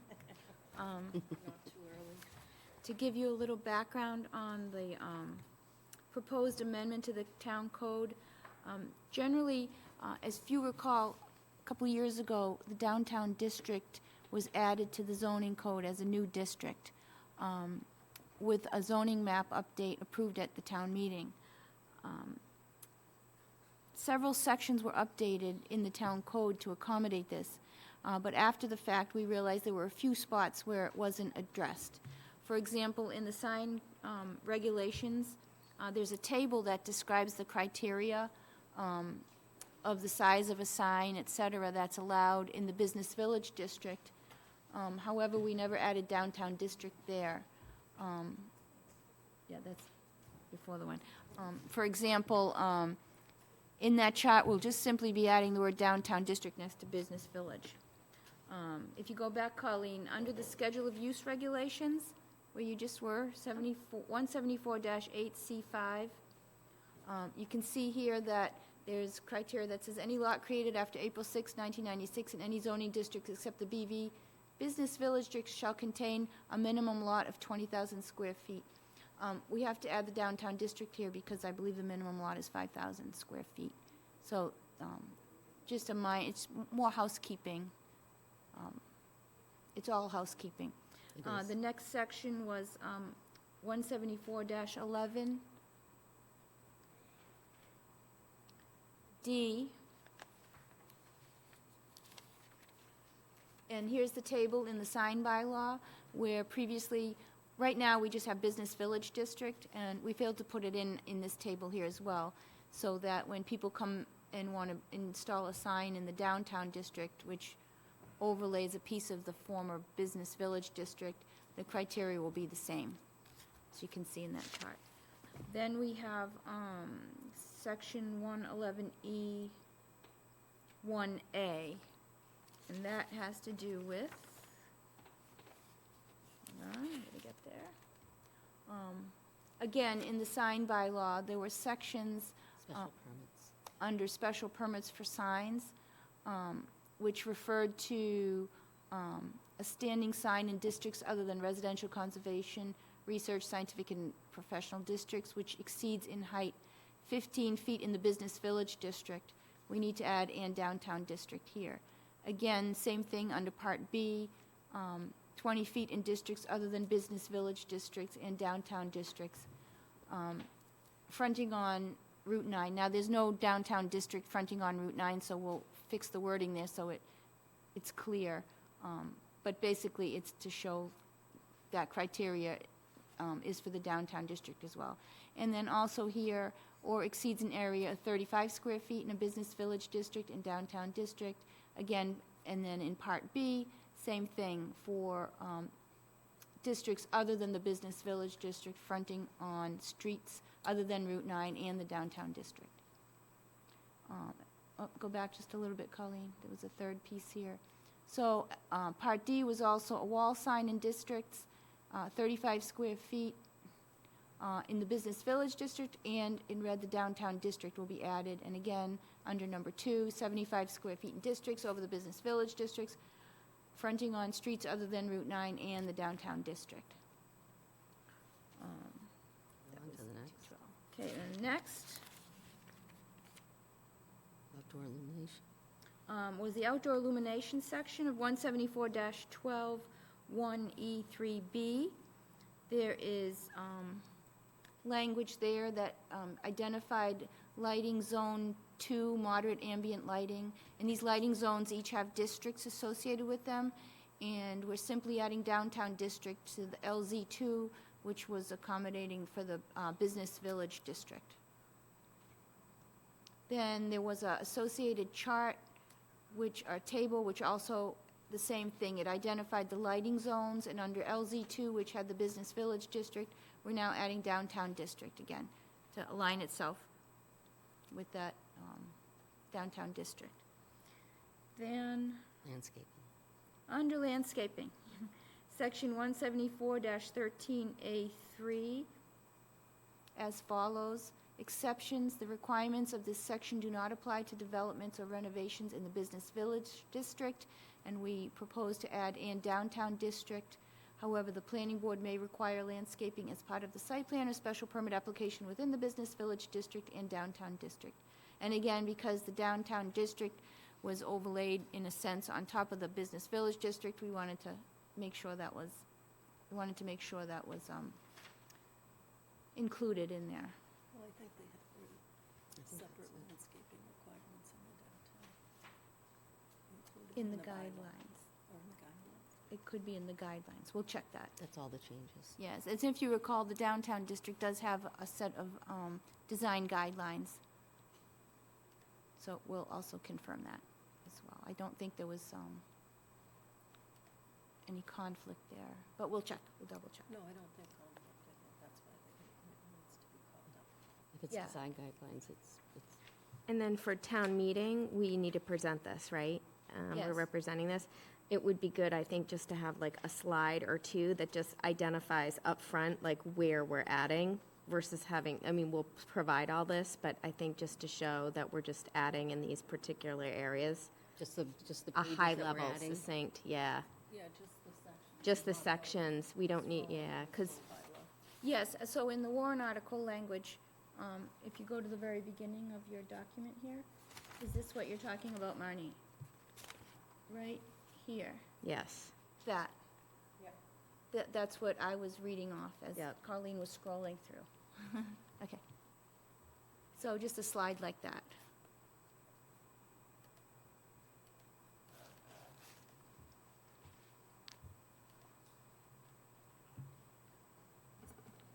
Is it ready for questions? So that's basically the proposed zoning amendments to do housekeeping for the downtown district. Mr. Stein? So this seems like a fairly straightforward codification. It would seem so. So this is going to be in the warrant ahead of MBTA communities. Is that correct? I would hope so. We could ask town administrator to put it in that order. Yeah, I would recommend that. Do we have any other warrant articles other than this and MBTA communities? Yes, we have, There's a section, ZBA has requested zoning amendment through the select board for an amendment to 174-9 special permits to identify and clarify a special permit lapse time.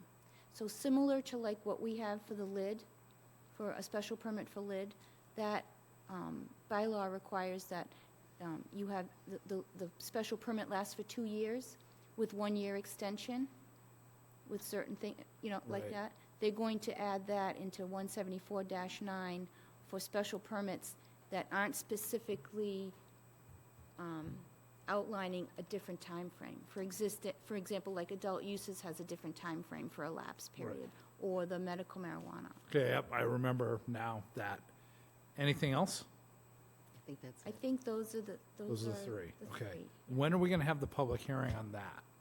The public hearing is for the ZBA special permit amendment is for the 12th, February 12th. So that just went in the paper last week, so it was Okay. advertising Today.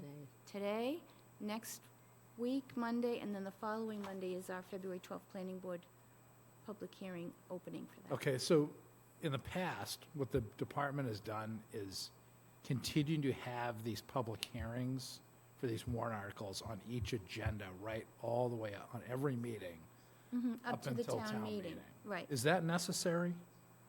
Well, I think that during the public hearing process, the warrant is going to go to print with whatever draft they have at the time the Okay. select board signs off and prints.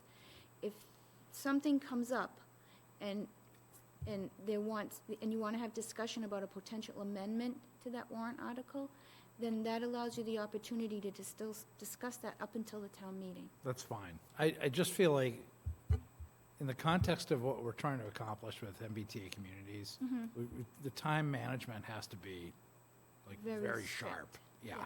So we cannot belabor the, you know, these Yeah. other things that are gonna, to me, They're Yeah. just be housekeeping. fairly non-controversial, but yet, you know, try to You get, just don't know. we still have to do it and do it correctly. Right. I So. would anticipate that these two, that the downtown district and the special permit, the ZBA's lapse period, those should be relatively straightforward.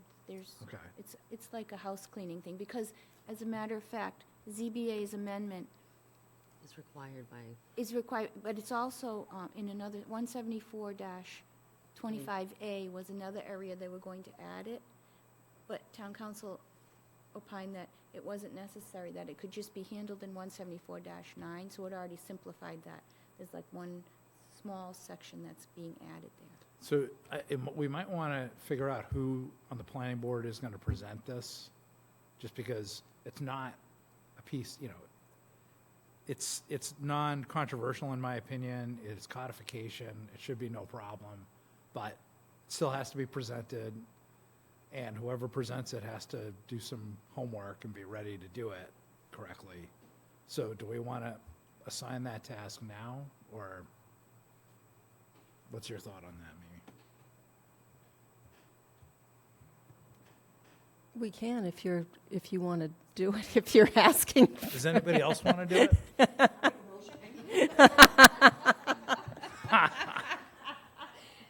Well, it's not that I'm like super eager to do it, although it sounds maybe like I am, but I'm not. It's just that whoever does it, it's like, whoever does it has to be kind of up to dealing with it. So, is anybody dying to do it? Okay, I'll do it.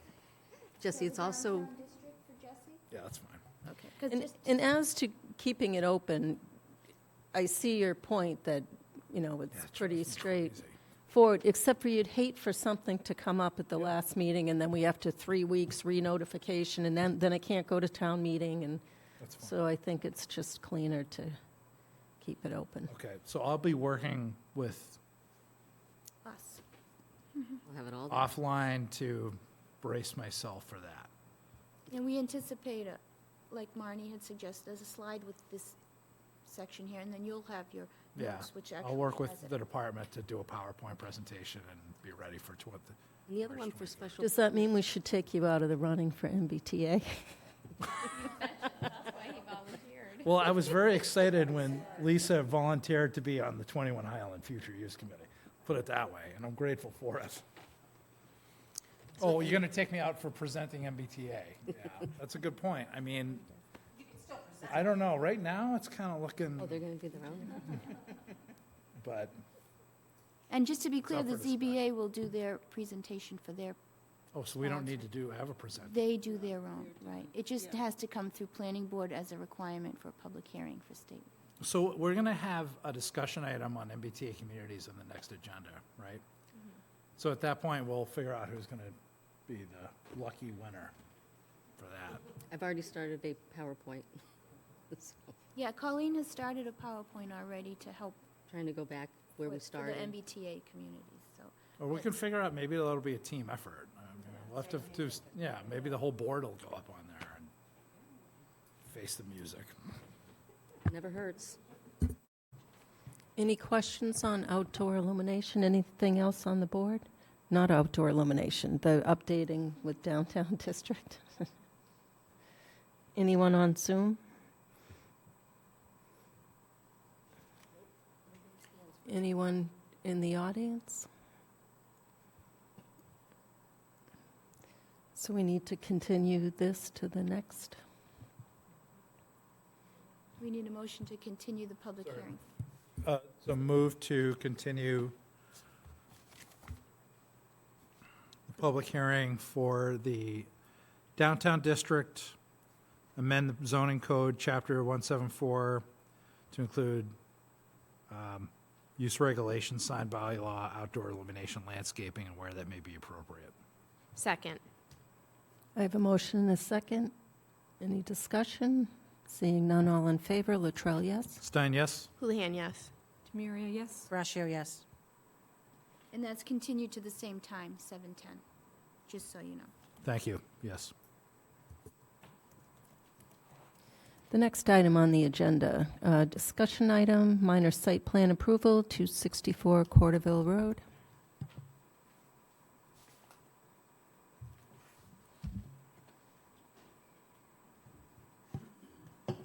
Good evening. We'll let Karina bring us up to date.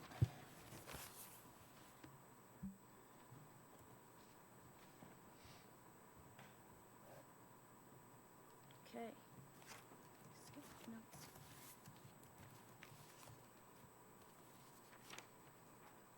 So this is a minor site plan application, so this is not a public hearing. This is a discussion item. However, it does need minor site plan approval from the planning board. The last planning board meeting was on January 8th, and it was continued to this evening. An extension request was granted by the planning board to extend the action deadline to February 2nd. On January 22nd, we received the Fuss and O'Neill review of your first submission, plans dated December 15th, 2023, which were, the review comments were provided to the planning board and to the applicant. Let's see here, what else? We received email from the fire department and from the police department in regards to the second submission that was submitted. Peter Bemis with Engineering Design Consultants provided submission number 2 on January 25th of plans dated January 24th, 2024. Submission was provided to the planning board, distributed to town departments, and also, and in response to that, we received comments from the police and fire department. One of the questions at the last meeting was if there were concerns with closing the Woodland Road driveway access. So in addition to any comments in general about submission 2, they specifically commented on that. And the police department thought it was a good idea, as a lot of people potentially cut through the driveway in order to avoid the stop sign at the intersection of Woodland and Corderville. The fire department had no issue as well. They had access to the building from the roadway, and it's a flat lot, and they could turn the corners at the intersection where it's steep at the southern corner anyway, so they had no problem with access into the site as well. We received comments from the building department, building commissioner, who revisited the plan because the accessible parking space was moved to the other side, to the south side, and he had no issue with that. I made him aware that the applicant was requesting a waiver for the parking space dimensions for the car sales spaces, and also that the customer parking was now being moved to the southern side, and the employee parking, the 3 or 4 spaces, was on the left. Just note that the ZBA had asked the planning board to consider that the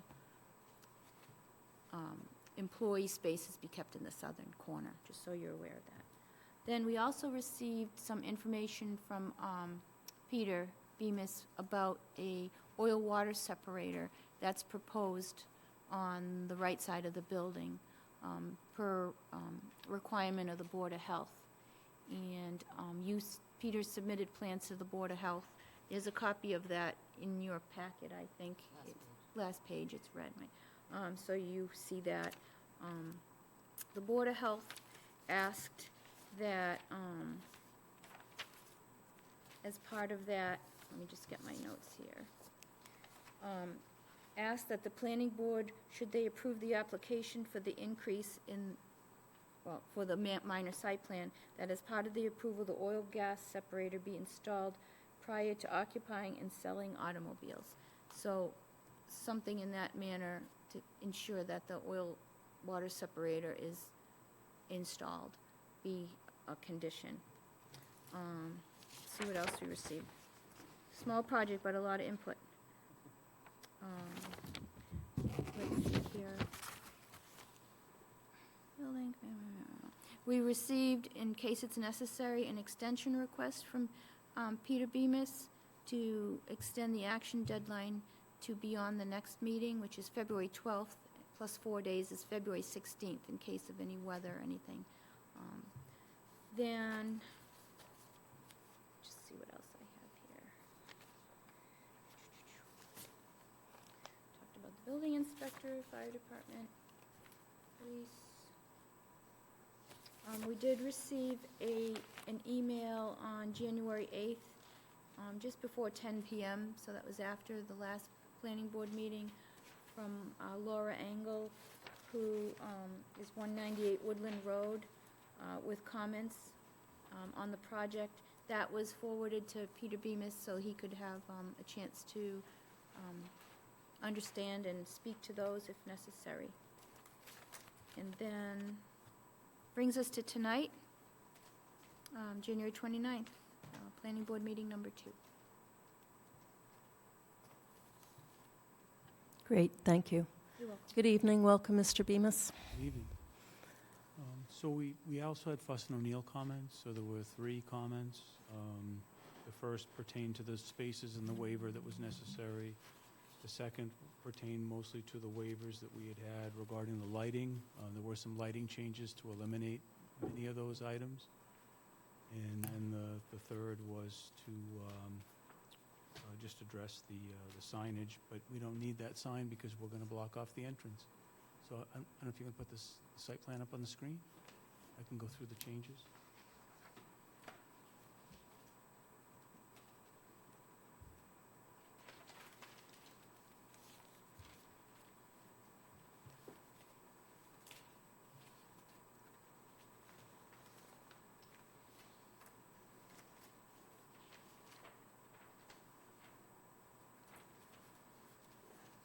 There's a revision date on the plan again to address these changes. The left Peter, can view you is- just speak up a little? Yep, the left view is the existing conditions, so that's what you see at the site today. The right view is the proposed.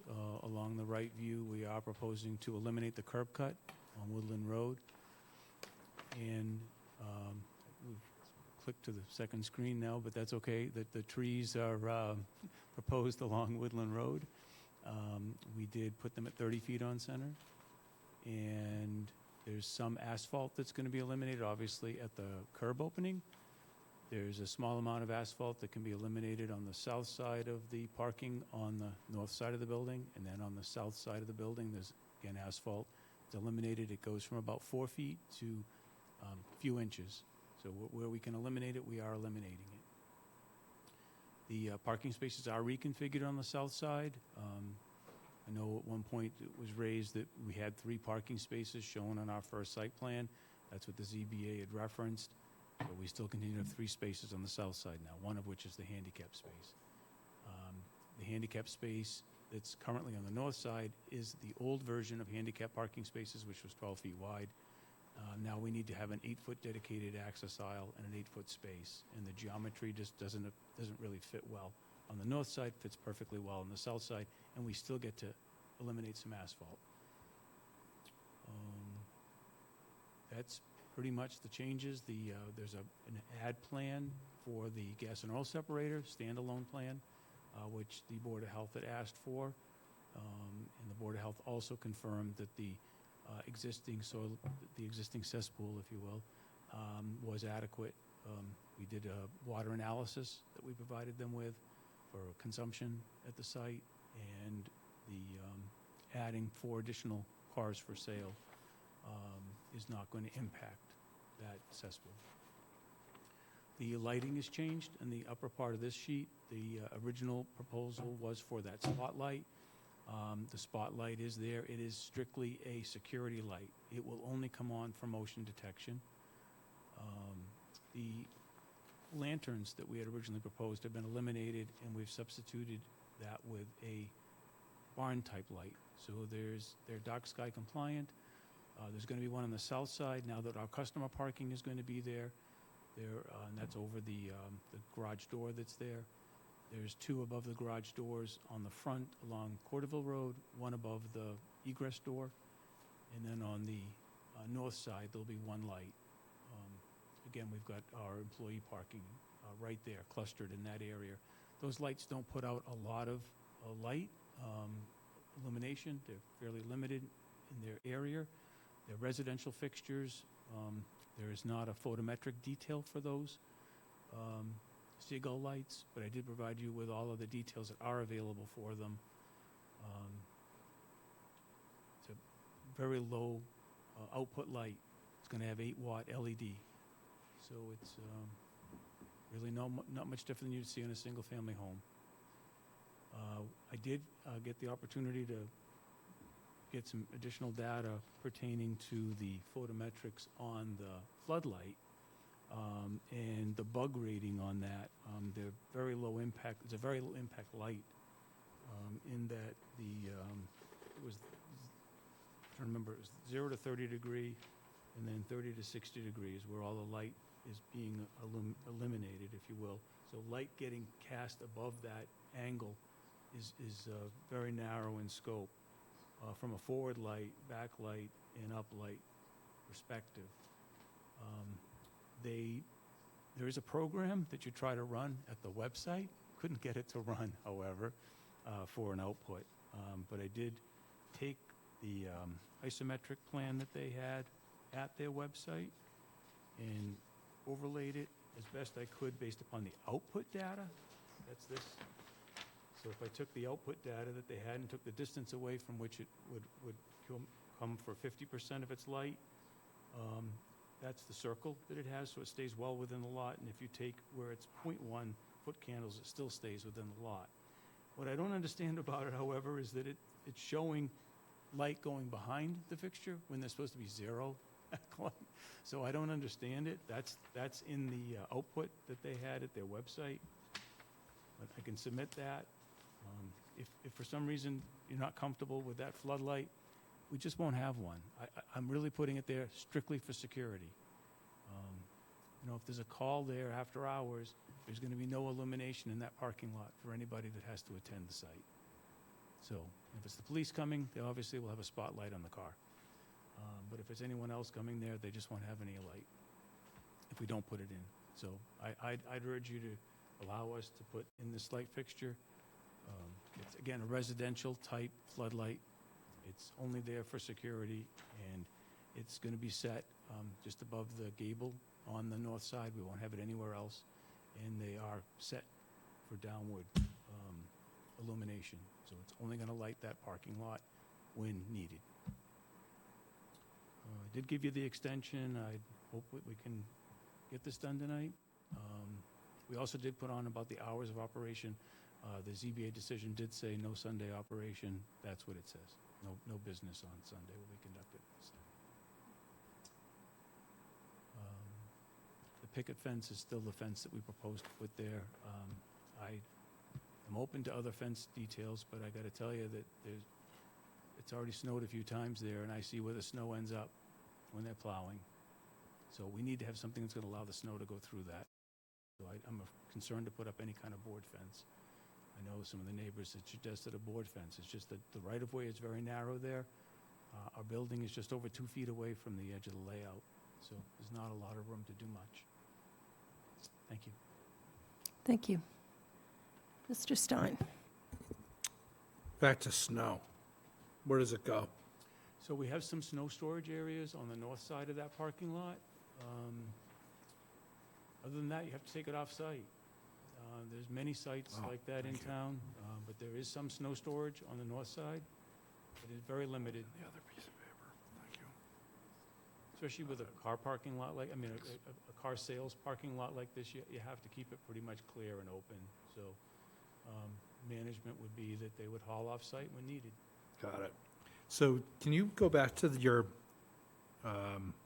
lumen plan there? This one, yeah, you can have this. This is everything. Well, actually, maybe if you can hold it up, I don't know if there's a way for us to. This is not part of the submission yet, is it? No, just got this information today. So we'll leave that in a PDF from you, and leave me a hard copy, or give me a hard copy, and the spec too, at the end of the meeting. Yes, I know. I know. Back and forth, it was the same data. Okay. And like I said, I tried to go to the website and run it. Okay, it sounds like Ms. Houlihan is going to go through this. I do recommend, it's a little bit hard for us to vote on this, in my opinion, based on the fact that this is not formally part of the submission yet. If you recall in my application, I asked for a waiver on this item because I didn't find information. One of your board members did a deeper dive, and I appreciated that deeper dive. I went to this website, I actually had found it, but I didn't get deeper into it. And they do have this program that you're supposed to be able to run, but when you go through the categories of the light fixtures, you look for the Nouveau, remember the code numbers, 25 to 11, something like that. It just doesn't come up. So I wasn't able to run it in the program, but I took the Illuminous. So the problem is, if we grant the waiver, then you can do anything you want. No, sir. I'm doing that light fixture. I understand that that's, if, it's a whole different thing. If we, instead of doing a waiver, if we hold you accountable to this, maybe I'm missing something. Is if we grant the waiver, can we still have this be part of a part of the plan and the decision? I think that we need to receive that plan as part of the submission, along with the exact specification sheet and the data that you found in the, I think it can be worded, the waiver has to be very specifically worded. Right. So that it says, this is, you're getting waived that because you're going to do specifically this. Right, but that is the light that I specified, and that's what you have the Right. specification on. It's just that there was a little bit more public information for the fixture. Still not to the level that were customary to have for a commercial fixture, but it's, I think what Jesse's lot saying, and further you can along. correct me, but the waivers are very general. Yeah, I don't And we know just off the want it top of to my be head. specific. I don't remember off the top of my head when we've granted a waiver that actually had something enforceable as a contingency for the waiver. Because, once something's waived on a site plan, it's, but you're not waiving the I'm putting that fixture in. I understand. The application the way we're From your specifying. perspective, you're saying, okay, the waiver's contingent on this. I'm saying from the town's perspective, does that work? All right, And I'm not 100% sure. I would hope it would be. And what I can offer is like in the decisions for major site plan, and we identify the waivers requested, and then there's a explanation of what the waiver is for, so it's very clear, and that it's granted based on that. Right, so like, let's say Mr. Bemis sold this to a business, who then put in a giant, one of those lights that shines up in the air, Right. hypothetically. And that proponent,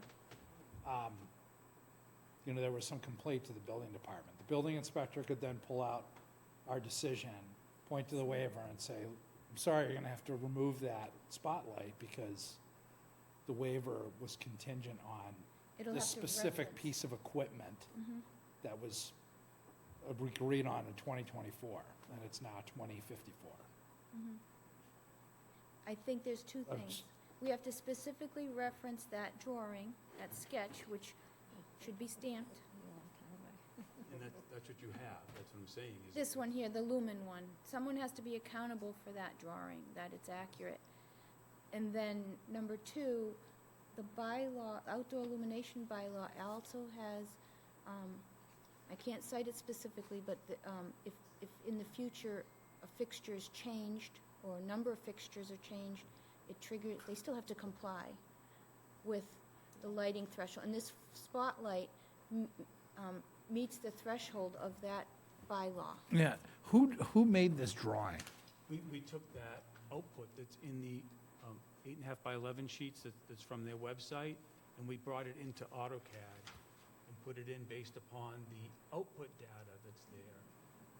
They have a, Okay, I mean, I'd be interested to see what the waiver looks like, and I'll have to decide at that point.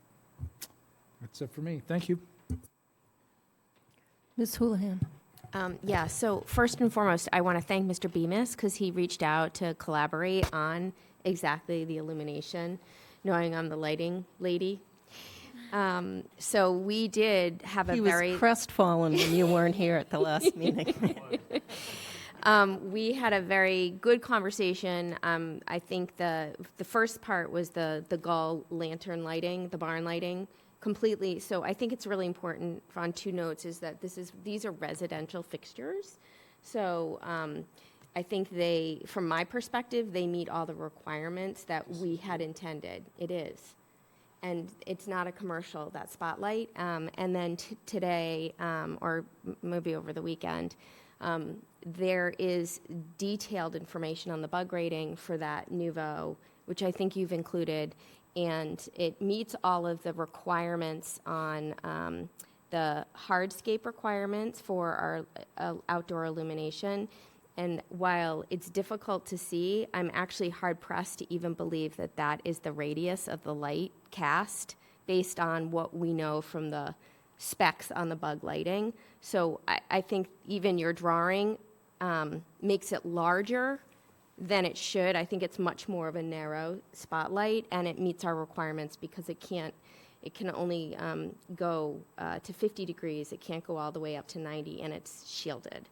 So from my perspective, I was completely on board with everything he submitted for the lighting. So, but just out of curiosity, in the context of my question regarding how that waiver is going to be worded, how do you envision that? So the question is it actually required? Because you've met the obligations that we seek in an outdoor illumination. Do you still need the waiver?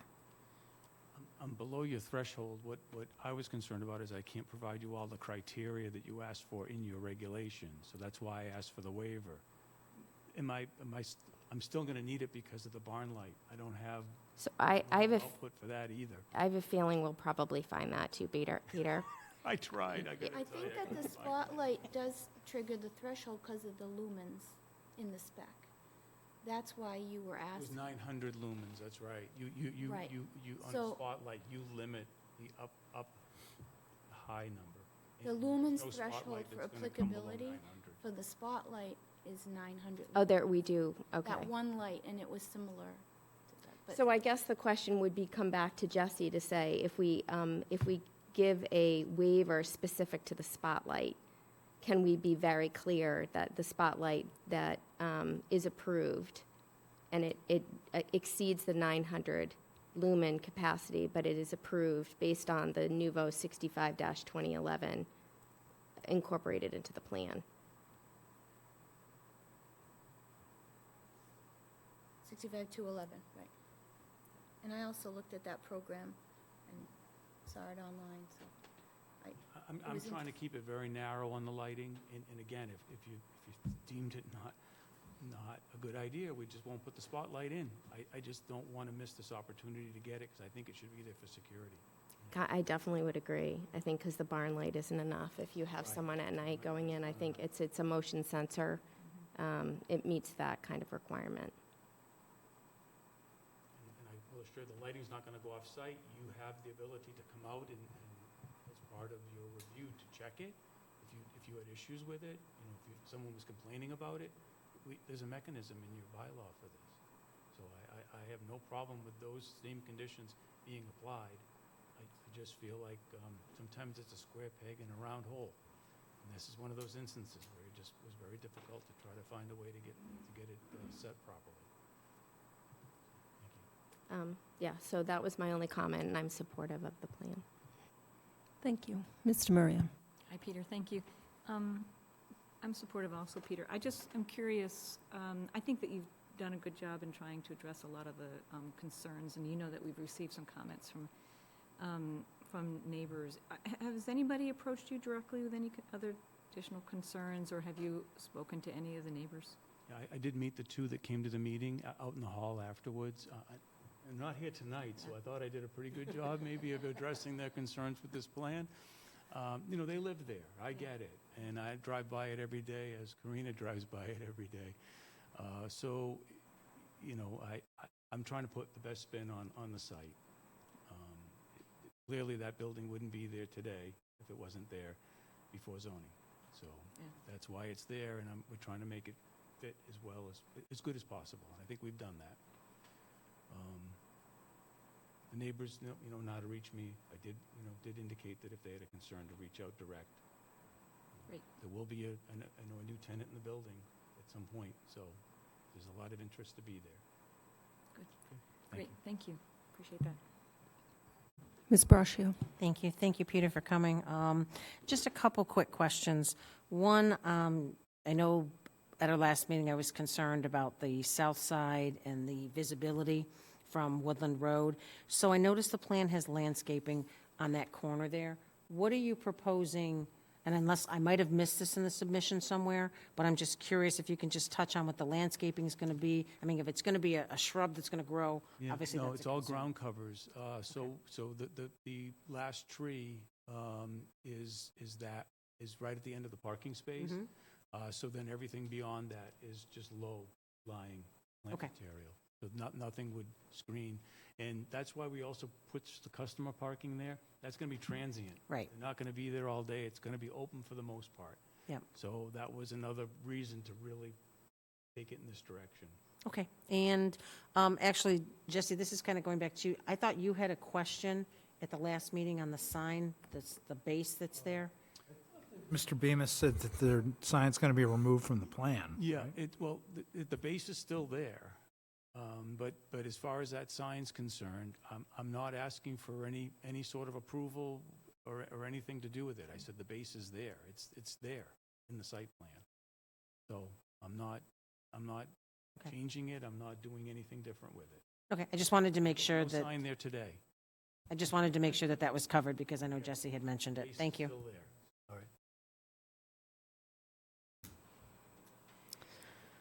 All right. Closing the Woodland Road entrance is huge, and thank you for that. I think that will be very helpful to the neighbors. But a lot of the landscaping requirements haven't been met. And my concern is that, so there was a site plan approval in 2015 that had landscaping on it and required that landscaping be installed by a date certain in 2015, and it never was. Some was. I know they didn't do some of the things we had suggested, though. I agree with you. And then the plan that was submitted to the zoning board had landscaping, had not good landscaping, but it had planting and fountain grass and daylilies. But this doesn't have, other than the trees, it has nothing. Well, we're putting the fence along Woodland Road now, so there's going to be grass growing with it. I don't think there's really a shrub that I can put in to complement that any longer. It's just a different approach. So we went with the street trees, and they're going to be right up against the fence. So that's another thing. So the zoning board asked that the planning board give special consideration to fencing and screening along Woodland Road. Right. That's a 3-foot fence that doesn't screen anything. And that was one of the comments from one of the abutters, that the fencing was supposed to... I just don't see how we can have it both ways, that if we try to put some shrubs in there, they've got to be a shrub that's going to grow in a fairly compact manner, because there's not a lot of space. And then it would, if we do it in addition to the fence as well, then it's in competition with that space. So the thought was to put the picket fence in and the trees, which would look like a formal streetscape. There's not, shrubs don't necessarily grow along the shoulder of the edge of a road. That's what's here, is a shoulder at the edge of a road. So, but you had like fountain grass and daylilies that were proposed there. But no fence. I just don't see how they're going to be in competition with each other. I had Hamlin grass and daylilies. Yes, I don't disagree. So you're short on the number of street trees. But I don't think we are. We have I think it's under 2.9, I think, per space. Well, for street trees, which is one tree per 40 feet. But I did 30. Yeah, but only on one road. But the other road doesn't, so the other problem with the other road is the right-of-way of Corderville Road is so wide. Our building is already that minimum setback for our access. So we don't have the ability to do anything there. Now, when the town does something on Corderville Road, they may be able to do something, and then maybe we can do something on our side with a little bit of space that's there. But if not, the town doesn't opt to do anything along Corderville Road, we can't do anything on our site. There's no way to maneuver through the site, on our site. Okay, so then you need a, So that was the point I made at the last meeting, is that there were a pre-existing non-conforming building. There's a lot of things that don't comply here. Building doesn't comply. The coverage doesn't comply. There's a lot of things that don't comply. We're making them better. We're eliminating. but so you need to request a waiver for the things that don't. I'm not changing it. Why would I request a waiver for something like it would be asking for waivers for like a litany of things, because I waive the use. The use isn't allowed. You know what I'm saying? I'm waiving like all sorts of things. It doesn't make sense. I need to waive the things that I'm changing, I think, is the important thing, and that's what we've asked for. I'm not changing anything along Corderville Road, so I don't see why I would ask for a waiver for that, because it's pre-existing non-conforming. The building inspector didn't suggest that we do so either, and he's the zoning enforcement officer. So I'm just saying is that I feel like I'm not trying to disagree with you. I'm just saying it doesn't make a lot of sense to me to have asked for those things. I asked you for waivers for the things that I thought I had to ask for. And it didn't come up, definitely didn't come up in 2015 when we went through the site plan then either. Because again, I don't think we were changing any of those things. I can't change them. If you feel like I have to put a blanket waiver in, I'll. Oh, no, not a blanket waiver. Never a blanket waiver. Because we're saying cite all of the sections for landscaping, coverage. I'm just saying, where do we start and stop? The site's non-compliant. We identify that on the plan as well. I took the time to write that on there, so you folks weren't setting new ground. This ground's already been established. We're making it. So this is a difficult lot. It's non-conforming. It's right in the middle, all surrounded by residences. There've been numerous complaints. So we need to try and make it the best it can be. And I don't think a 3-foot fence does anything that the ZBA was discussing when they issued the special permit. I participated in that process, and I wasn't hearing something from them that's different than that. Well, give special consideration to fencing and screening along Woodland Road. So the fence doesn't do any screening. It's 3 feet tall, and the pickets are far apart, and there's no screening proposed. No, those pickets are fairly tight. There's space there honestly, for the snow to go through, in my opinion. Peter, was the screening for headlights or lights from cars pulling through? What was the screening from? I'm not sure if that was ever really identified. It was really to establish a streetscape along Woodland Road, which we do with this. As opposed to blocking. If you just take one house back from us, a lot of these homes don't even have trees in front of them. So there's a lot of open space there. So the trees, the homes on the east side of Woodland Road, is set back much further from the street. but the ones that are right next to us, they're also right up close to the street. I just think the street trees are going to do a good job at creating a streetscape, and the fence is going to separate our site from Woodland Road.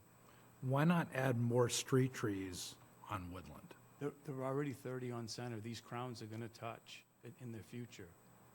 Those are 30 on center. So think about that tree as it grows. Those canopies are going to touch. I can't. And that's the put them closer. That's the best we can do on the fencing. I don't see it being a bad fence. What are you urging me to do? A 4-foot Something higher? picket fence? I just feel like it's going to be very close to the road. It's going to feel a little awkward. I was going to originally propose a split rail fence. What's that? Just two split rails or 3 split rails. Corral fence, right. I'm just concerned. Look, So this is the building. The abutter is asking for screening from headlights and from Cars are going to pull through here any longer. Oh, that's good. You know? And just blocking the operations of what's going on there. Right. I think some shrubs would be And very I also helpful. feel like the business hours sort of mitigate that. The business hours now, what's the, Peter, what was it? Hang on. Monday through Friday. 9 to 6. 6, and Saturday 10 to 4. Sunday's closed. I feel like those hours and the closure of the Woodland Road portion do mitigate the headlight issue Oh, yeah. to some extent.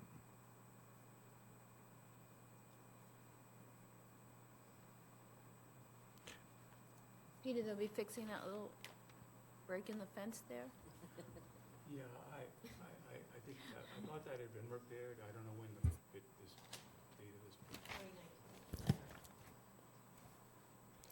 this. So you were granted a special permit to, to expand a pre-existing non-conforming use. And the planning board was asked to give special consideration to fencing and screening along Woodland, the removal of the concrete island, I think you already did that. There's restriction of 3 spaces toward the southern corner for employee parking only. I think they were trying to make sure that the employee didn't. No, it had nothing to do with that at all, because I wasn't participating in that process. We were talking about designating parking spaces for different uses, and most important was the 12 for sale. And so the reason why I shifted the parking was because customer parking is going to be transient in nature. So therefore, it's going to be open most of the time, that people aren't coming there to buy a car, 24/7 in this day. So the south side is where the sight distance is limited.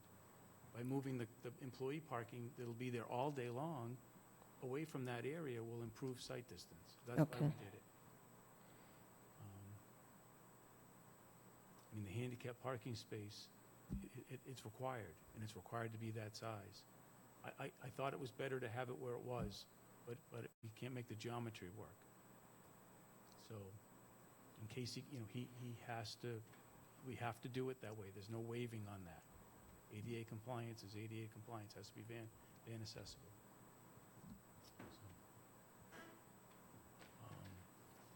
I really think the picket fence is going to be effective.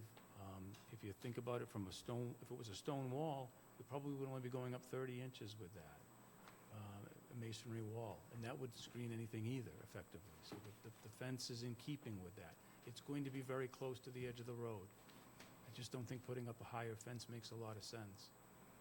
I have seen it done. I've seen people put panel fences up close to streets. They're not very nice. You tell me. It was a concern in that email.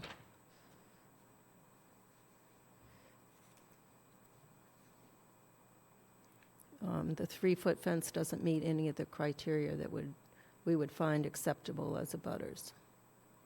Conversations during the multiple ZBA meetings discussed opaque fencing similar to the vinyl fencing on the other areas of the property along Woodland. Continuing to the edge of the building site, members of the ZBA also thought that a fence of this size would make it very clear to customer car haulers there's no access from, oh, so this is still the Woodland Road thing. Okay.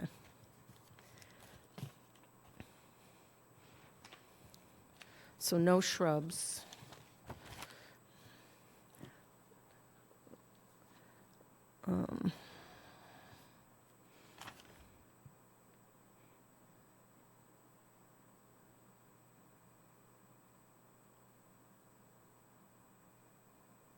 And how will there be a clear demarcation between the for sale transition parking and the employee parking?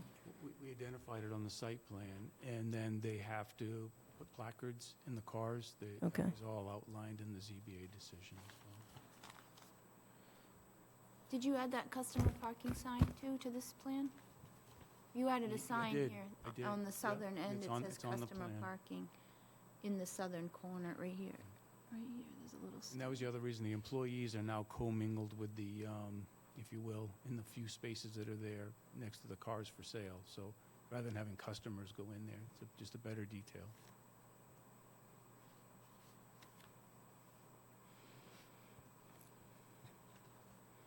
All right.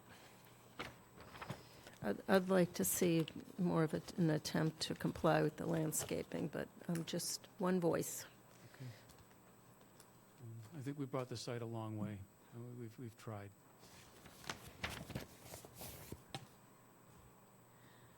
So, for the record, in preparing a decision for the minor site plan, I had a couple of things I wanted to pass by to make sure you wanted me to include them.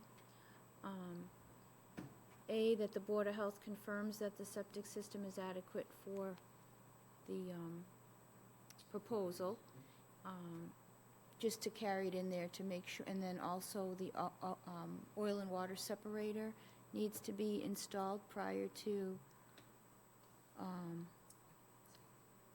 well, they have an occupancy permit. Yeah, It's not it- like they have to get a new occupancy permit. Right, so that was the other thing, is timing. Obviously, they have a building that they'd like to occupy again, but we have to fulfill some of these obligations in the plan, and some things are not going to be easily done in the winter. There is frost in the ground now, but, if it gets worse, then that would be difficult to put the fence in. So I would like to have at least the decision recognized in planting trees. I don't think we could plant trees right now either. So I would like to have some time built into the decision, but doesn't have to be extensive. Just give us till. Like the 2015 decision? Well, yeah, again, we drew a plan. The owner was less involved then. The tenant was more involved then and didn't do the work, so I'm sorry. He didn't do a lot of things, but he's not here to defend himself, so. I think, yeah. If you give us a little bit of time that's reasonable, that would make sense, so give us till at least May, sometime during a construction season, but we could get it all done. I mean, the building doesn't have a gas and oil separator now, and that's why Dennis and I spoke about that, and it's warranted. Vehicles do go in the building, we do need to make it compliant, so we are doing that. But that's going to be challenging to get done. So to be clear, the lighting, except for the motion sensor, is only on during business hours? Absolutely, yes. I think we had said a half an hour from closing. Okay. Yep. Just And- so it's a good, transition for employees to get out. And delivery hours are only during business hours? Correct.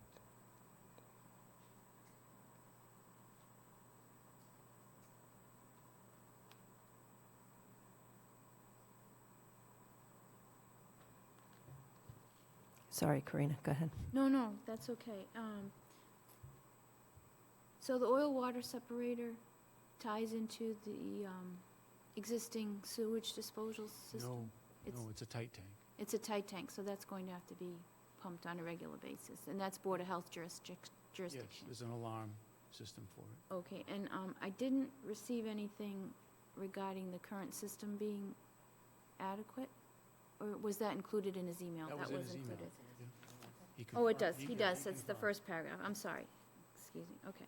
So we don't need that.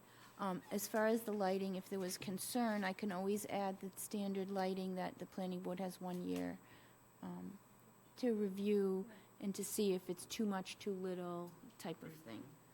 So the lighting, We could do our own photometric. yeah, yeah. In this case, since it's not occupied, I put after occupancy, in case it's not, I don't imagine that happening, but if it's not occupied for a year. 1 year, 1 year, 1 year from occupancy? Yeah. Yeah. 1 year starting when it becomes I occupied. agree, that's fine. As far as the landscaping, There's a hand up, I guess. okay. You want to take that person first?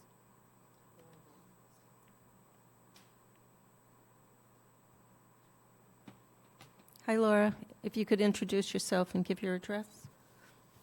Hi, yep, Laura Engelvon, 198 Woodland. So I would just add, in addition, not to beat a dead horse with the fencing here, but if the true really kind of concern here is the snow, I would argue that a 3-foot picket fence, the first time it snows and a town plow comes by, that fence probably won't exist anymore. And as far as the screening from the lighting goes, it is car headlights, but also the delivery pattern. The vehicles are to pull off into the site from Corderville Road in front of the building. And we're talking about large car haulers here. Oftentimes they have flashing lights on the top of the vehicle. Sometimes it's a smaller vehicle. Sometimes it's a, too high commercial car hauler with like a Mack truck engine on the front. So again, that's screening not only from the lights of vehicles coming in and out, but the lights of those delivery car haulers and the noise created by them. Really, a 3-foot picket fence is going to do nothing for us in regards to that. So I guess it would be hard to say until you live here, kind of the disturbance that creates. And I get that the hours are only until 6 o'clock, but we're in the winter season right now, and we all know it's dark by 4. So when there are, yellow flashing lights outside of your living room window, a 3-foot picket fence really isn't going to screen anything from that. And then I guess my other question is in regards to occupancy. Is the building currently not occupied? Because for the last several days, there have been multiple vehicles on that white fence. There have been people at that property. So I'm kind of wondering what's going on there. There are 5 cars parked along that fence right now. Do you know? No, there's the tenant vacated, and I'm sure there's people going in and out of the site. Like I said, there's a great deal of interest to be there, so. And it's Yeah, so it parking appears lot. that like 4 to 5 vehicles have been parked along that fence for the last several days, and they're covered in snow. So it certainly has been since before it snowed. There's a van and I think 4 cars right now parked there. There was a truck inside of the garage bay today, halfway pulled out of it, plus 2 other vehicles on site. So I'm not sure. It looks like the for lease sign is down, so I'm just wondering what's going on over there. Because there appears to be quite a bit of activity. Okay, but it's not like the facility's, closed. The owner has the right to go in and out of his building. I don't know what they're doing. That's certainly nothing nefarious, if that's what you're asking as an abutter. I mean, I'm just wondering why there are cars parked in the for sale car spaces if there aren't to be any operations happening at the site right now. Why would cars be parked in the spots designated for sale and in transition vehicles? Because there are. So that's why I'm asking. But we haven't fulfilled, we're trying to do the site plan. I don't think we've really gotten that far for the commitment of all of these aspects of it. The spaces aren't delineated at this point. I think it's just Well, there shouldn't- arbitrarily parked in those spaces. They can park The, a car the there. spaces have always been delineated that way, even when the last tenant was there. The spaces along the fence were for sale and in transition vehicles. And there are vehicles parked there right now. That's why I'm wondering if those cars are for sale. There's no And way they've at been all. there for days. So as far as we know, there's no one there. There's no tenant occupying that building currently. The owner may be doing something with cars, and I don't know how to answer. And I think he has a right to use the site. There's nothing prohibiting him from using the site. There's nothing going on there that is not legitimate. They can park a car there. It's a parking lot.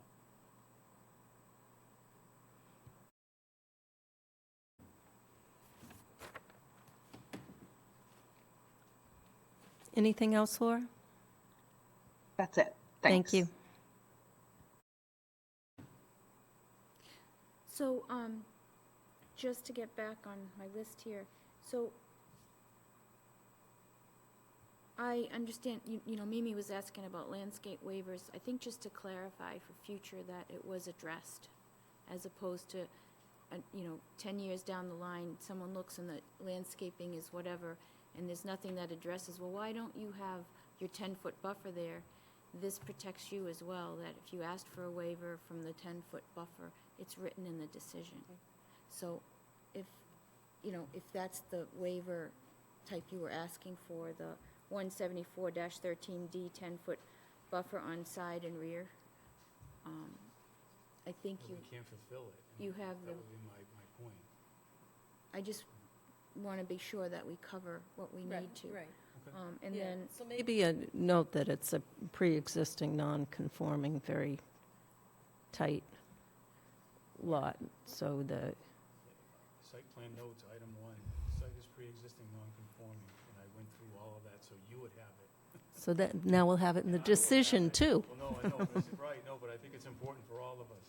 so it's those two codes that I will reference, and it's 173-13D about the 10-foot buffer strip along the side, because I believe you have Yeah, we don't have it. buffer in the rear, the fence in this, The north side, we have, that's the only buffer. but not on the sides. Right. And then 174-13B10 is the plantings for Corderville side road. Mhm. Those two waivers will be listed in the decision. Okay, and then the lighting waiver will be very specific to the referenced sketch and the specification that was provided for that. Okay. And then, of course, the parking waiver that you're requesting for the spaces, for the for sale spaces that aren't, Yes, the size.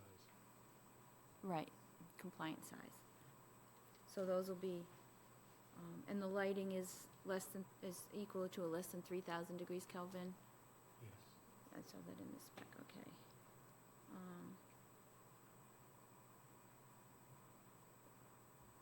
Okay, and I don't think that with a minor site plan with the kinds of changes here, is there an as-built requirement? The occupancy isn't tied to that because the site's existing and you're not disturbing the paving. It's a matter of the fence. We'll have the approved plan like we do with many of the other minor site plans because there are only minor surface changes. You'll have plantings on there, but that'll be reflected in the design, the approved plans that are for design, if the board's in agreement with that. Usually if there's drainage changes, underground disturbance, the Board of Health will probably require an as-built for the oil water separator, which is really the only underground disturbance, the underground. So if the board's all right with that, I don't have to include that. As long as there's a way that we can make sure it gets done, because it wasn't done before. That's true. And how difficult, it's not difficult as-built to do. I was going to just say, I don't mind, we can give you Okay. a review memo that's, when it's completed, because we're going to have a date certain to have it completed by. I do expect you to do that. Mhm. So, sure, we can give you, it's itemizing that we've completed the project. I don't see. What about a as-built. plan? Just update the plan that you Sure, have with an what- as-built. Okay, then I take that back. We deviate the changes or something. And a certifying letter that it's been it's built in substantial compliance.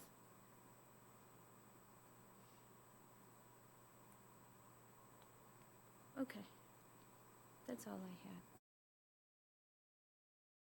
And just do you have the lighting hours and the delivery hours? Yes.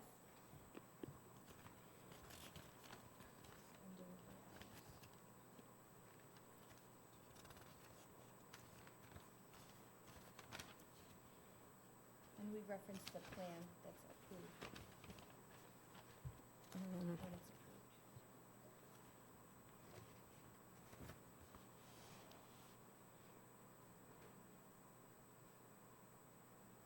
Oh, and the hours of operation, I know they're on the plan, but they should be on the decision too.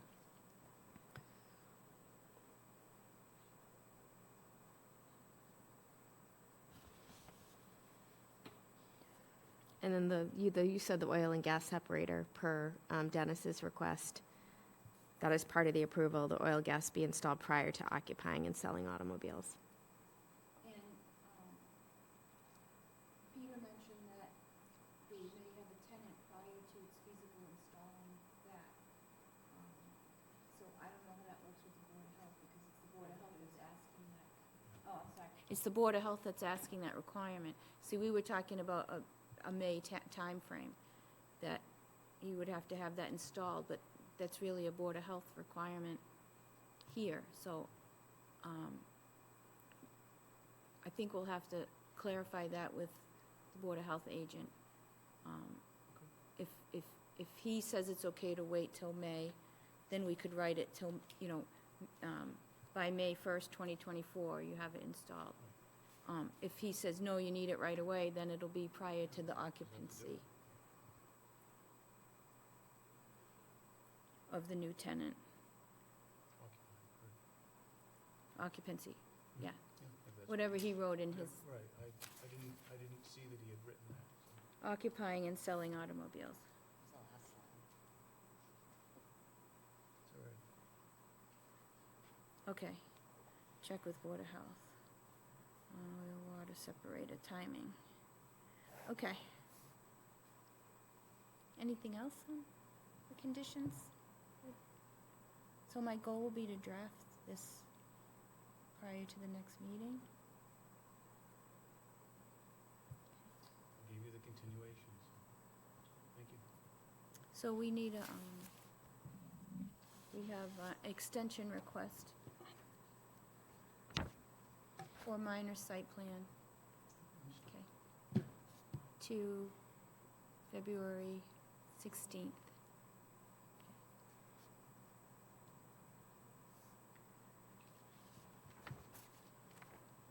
Thanks. Okay, anything else on this? Are you going to have that zoning article at the next meeting? Can you take me first? Oh, oh, the MBTA. Can I ask for one request? I was thinking that, I'm sorry, Peter. I know you haven't done your agenda yet, but when you do. Okay, we'll put you on the top. Thank you.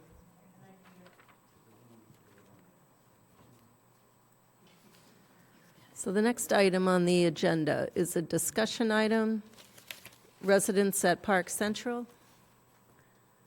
I think this is just an update, really nothing new on this. It's on hold until April, I believe, pending outcome of a court decision. I don't know if anybody has anything they want to add or discuss or.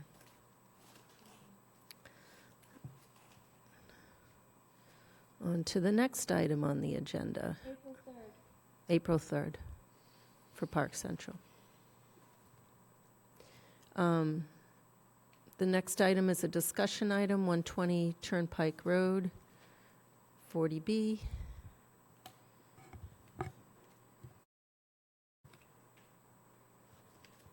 Do you want to update us, Karina, or do you want me to? You can, it's probably freshest in your mind, Oh. if you mind, if you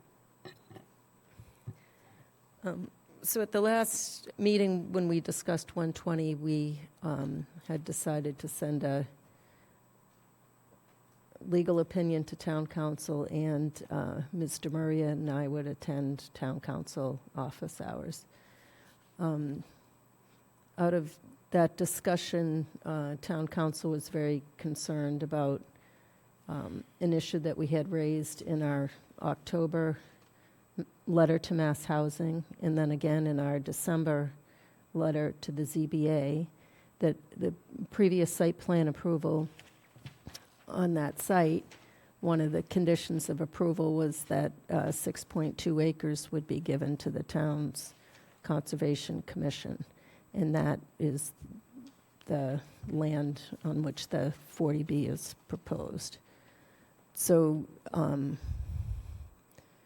town council believes they would have to come back before the board for a modification of the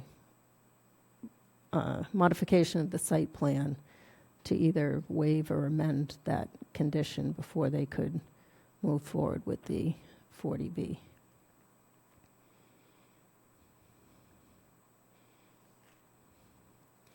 And then on Friday,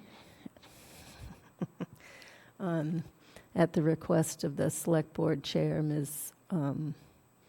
Houlihan, and I met with Sam Stivers and the Chair of the Select Board, and they were questioning whether the board would waive that condition and how it would move forward. And we made clear that we don't speak for the board, and if there's a proposal, we'll be happy to hear it.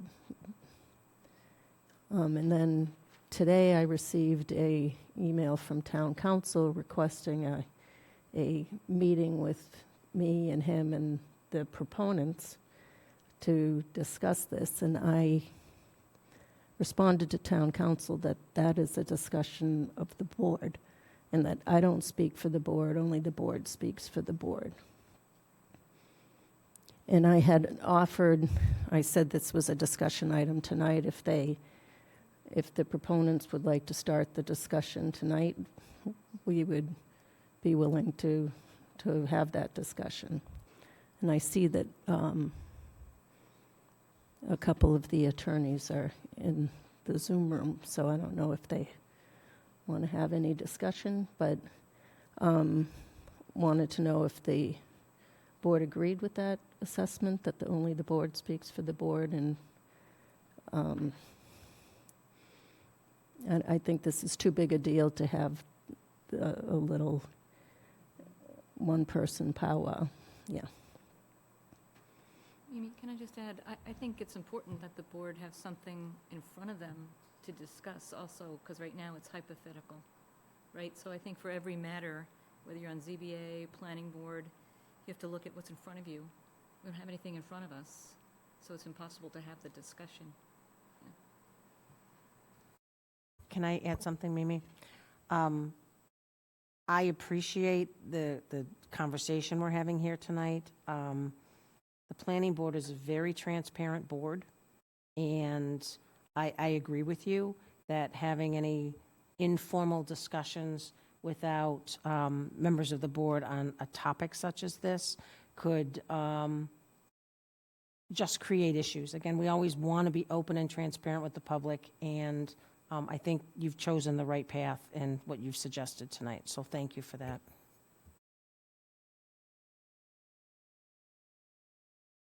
Yeah, I'm a little confused about the meeting that took place on Friday.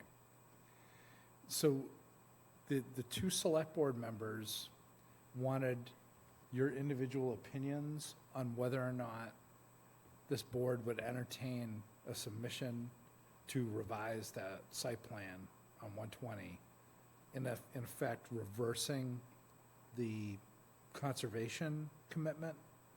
Do I understand that correctly? Yes, you do. Okay, and what was, and this is the unfortunate thing about meetings that don't happen in the public forum.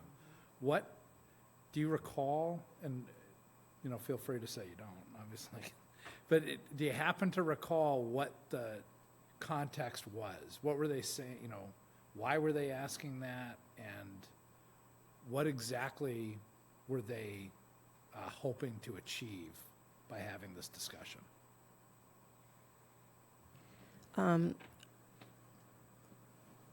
I can't answer why. All I know is that the select board has been very open about their support for this project, so they were disappointed by this news.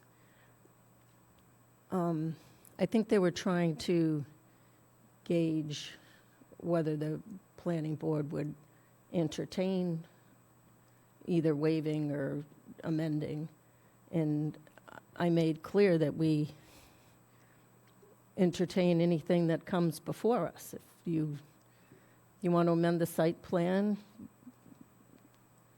fill out an application and get on the agenda, and it will be discussed. What the board will say or what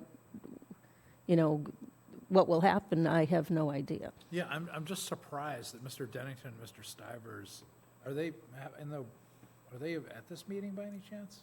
Mr. Stivers is. I would love to hear what answer other than that one would expect or possibly could be answered. I can't imagine any other answer than what you just said to that question. It's kind of mystifying.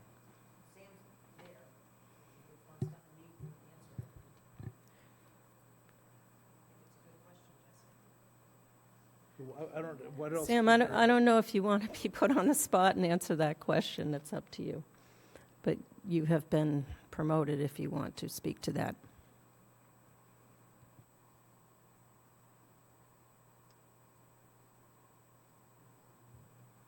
Or maybe not. I think that's your answer. Fair enough. Mimi, just for the public, this relates to the email that town council sent after our meeting several Fridays ago, correct? I think it was a Wednesday. Yeah. Oh, Wednesday. Townhouse hours, the last Do townhouse. you want to, I don't think the public understands, there was an email that town council wrote that I referenced earlier where he said, it's a significant issue. And I don't think we've told the public what that significant issue is. I'm not sure the public knows what that is. And I don't know if anybody wants to describe it, that email. I think I did, but I will again. Okay. That the previous site plan approval, what 2019. of 2019 for a site plan for that property requested a parking garage and site improvements that were a courtyard between the two buildings, a renovation of a courtyard. So there was a major site plan application and special permit for LID in 2019 that was approved for a parking garage and improvements to the courtyard between the two buildings under one permit. It was titled that, it was addressed in the decision explaining that, and then there were several decisions, and the very last decision, a condition in the decision was the requirement for the owner to convey the 6.2 acre parcel at the south end, that's now the 40B locus, to the Conservation Commission. I think within approximately like a 1-year time frame they were required to do it. So during that time, the property sold to Ferris Development, or an entity of his. But in the decision, there's also a condition that says the permit is to the owner and all its successors, right prior to, a prior condition. And it was town council's feedback to us that said if you exercise the permit, you exercise the permit. It's not you exercise a little piece and then you only have to do these conditions, so to speak, in layman's terms. So that was the story. There's a condition that requires conveyance of that now proposed 40B locus, which is an issue that has to be it was our understanding that it would be mitigated with a modification to the site plan permit and probably the special permit for lid, because those were both issued. we And can acted confirm upon. with town council, it was exercised. They did the courtyard, the work in between the buildings. Yeah. And it was filed, and it was a condition of approval. They got approval, and these are your conditions. And the decision was recorded, both of them. the Recorded, Site plan not and the filed. lid.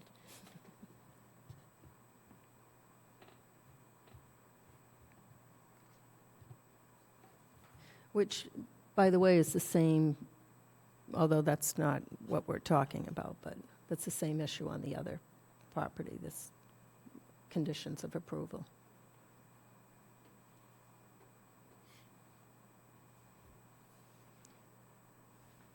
Yep, thank you for bringing us up to speed. Appreciate that. And thank you for going to the meeting. I don't know if anybody, So we currently have 1, 2, 3, 4, 5, 6, 7, 8, 9, 10, 11, 12 people in the attendees, no hands raised.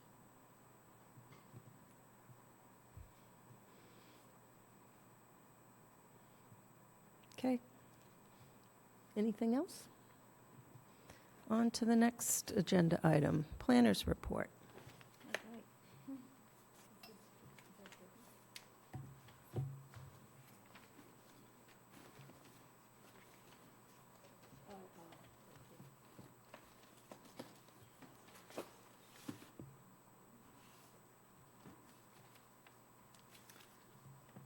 Okay, the planners report. I have a few housekeeping items, but I see one of the items I have under planners report is an update on the projects. So I just want to get you up to speed on 325 Turnpike and the as-built review. So currently, the as-bills are, have been provided to Fuss and O'Neill, and there was a site visit scheduled for today, but it was rescheduled to tomorrow at 11. It was still snowing this morning, et cetera. So we're waiting for Fuss and O'Neill to complete their review of the updated as-bills. If you recall, I had received as-bills and they weren't complete. Fuss and O'Neill opined that they weren't complete. They, the applicant provided updated as-bills, which were then complete, which were then provided to Fuss and O'Neill, and following, Fuss and O'Neill coordinated with Columbia Construction, who's the contractor, scheduled a site visit, which is supposed to happen tomorrow at 11. Once they do that, then they'll finalize their review and provide us with a peer review letter, which will then describe if the work has been completed and the as-built are match the design. And that's where we are, so. And I assume you want to add something to that, I do, Mr. yes. Pizzoni? Very much so. Thank you, Madam Chair. As you recall, we were here on the 8th, and we had a very long discussion about the potential of issuing a temporary occupancy permit so that Ken's could utilize a third of their building, basically. It has been completed, internal is built out, all the racks are in place, all the robotics are in place to operate it, and that the really only work to be done outside was some pavement that we figured would be a little bit better. It's a turn, so that there's no net new pavement, because we're giving you more green area somewhere else to make up for it. And we were hopeful because Ken's had the facility built, and the site plan, we know we're not going to get a final until we hear from Fuss and O'Neill. We even offered to put up some sort of bond the last time, but we didn't know how much it would have to be. You guys were concerned. The issue was raised about the underground drainage and everything that was built in the parking lot, but that had to be built and approved by Fuss and O'Neill before we started the other end of the construction. So that's all been taken care of. We put up the wall. Fuss and O'Neill went out to watch them put in the foundations, footings for all the wall. The wall has since gone up. I argued, I guess, or I didn't argue, I requested at the last meeting that we put a temporary CO in place, because right now Ken's is shuttling vehicles back and forth from Marlboro throughout the day, different times of the day, to get product over there that they run out of that could be inside the building and only have to do it occasionally throughout the week to infill at the building. And I think it's just unnecessary for them to be not able to utilize their property and their project. I'm going to point out again that it's not only the incumbent upon this board to make sure projects are designed and built right, but to also protect the interests of taxpayers in the community that was raised. They're a very large taxpayer in this community. They've invested millions of dollars over there, and all they want to do is to be able to use it. Now, I want to go back to the history of the submittal. The submittal came in on the 3rd of the as-bills, only because we got here a little bit too late before the holiday, and they couldn't get put in. So we were put in on the 3rd. We had a meeting on the 8th. They had not even been sent to Fuss and O'Neill yet. Okay? At that meeting, you guys said, well, let's get it to Fuss and O'Neill, let's get them to look at them, and let's see if we can get this thing done. And in fact, Madam Chair, at that last meeting, at 3 hours and 2 minutes, you said, we'll see you on the 19th, come on back in, then and we'll discuss it. The 29th. So I came up this morning. But not only did we get the submittal in before the meeting on the 8th, Karina had it, and she held on to it for a few days. After that meeting, she did get it to Fuss and O'Neill. We got comments back from Fuss and O'Neill and from Karina on 1.9 and 1.12. We addressed all of those comments, which they're in here in the letter that Crow sent, which between the two of them, there were five notes that they wanted to address. And every one of Fuss and O'Neill's 4 were included in Karina's 5.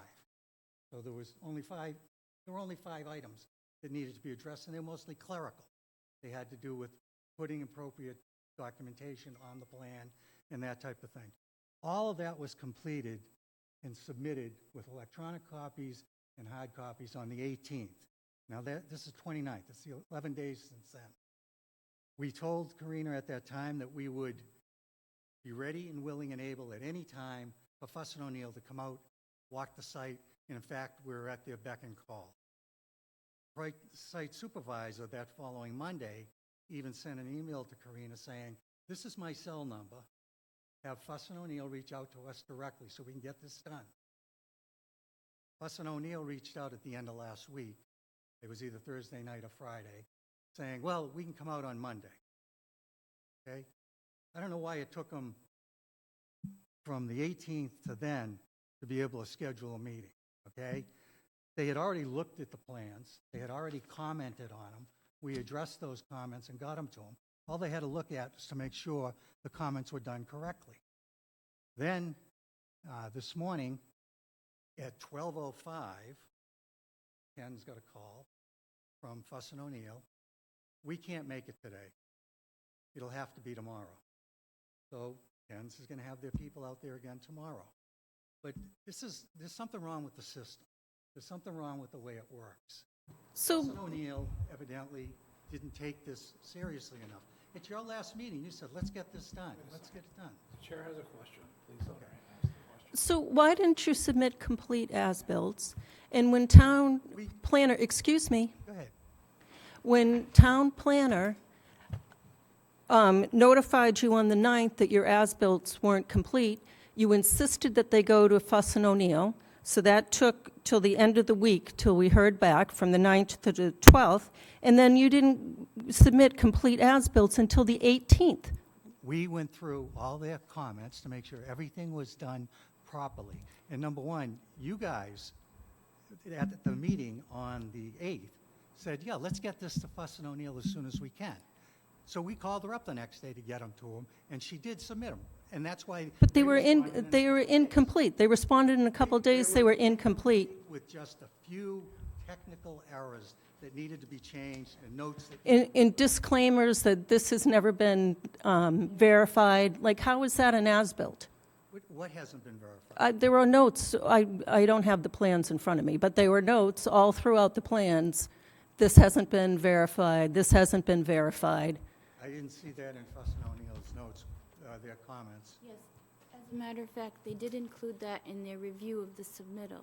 So if an application or a submittal isn't complete, we try to get you to I complete the, so Scott Doty, in fact, even reached out to me and said, let's have a conversation so we can be on the same page of what you need to have fixed. Right. So I can get you updated as-built submittal, so that it's a complete submittal, so that you can get them to Fuss and O'Neill, because Fuss and O'Neill will not review half plans and then spend the money and then have to come back and ask for more to review something 12. So the first review letter was a review of the submittal completeness. It's like an application completeness review.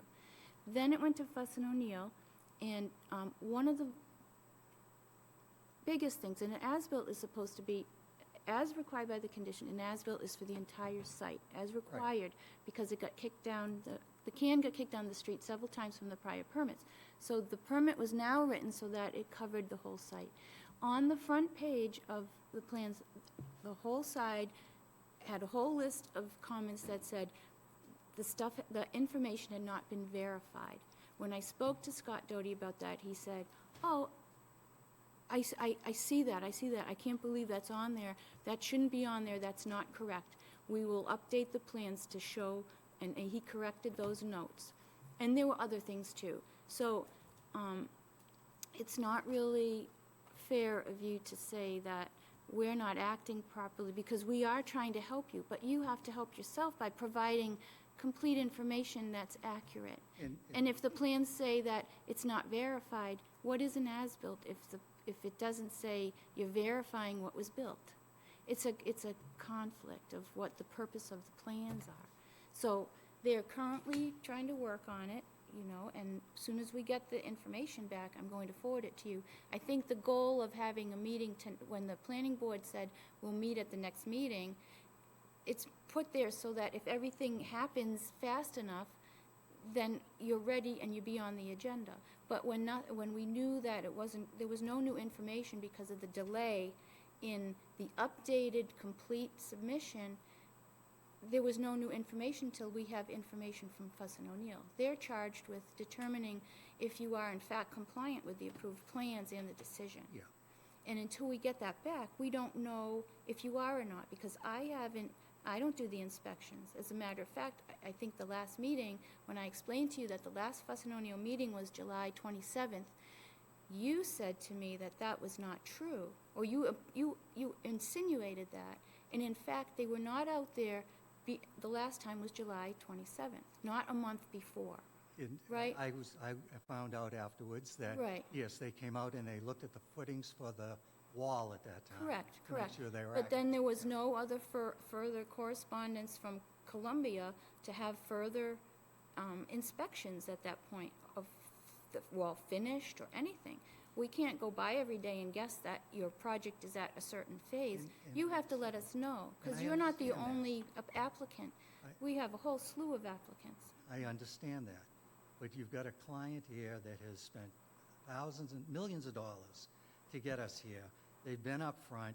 Issuing a temporary with a bond associated with it for the limited work that has to be done is only a temporary. We still, if they find more, we're going to have to come back and fix that too. We have no idea what that is.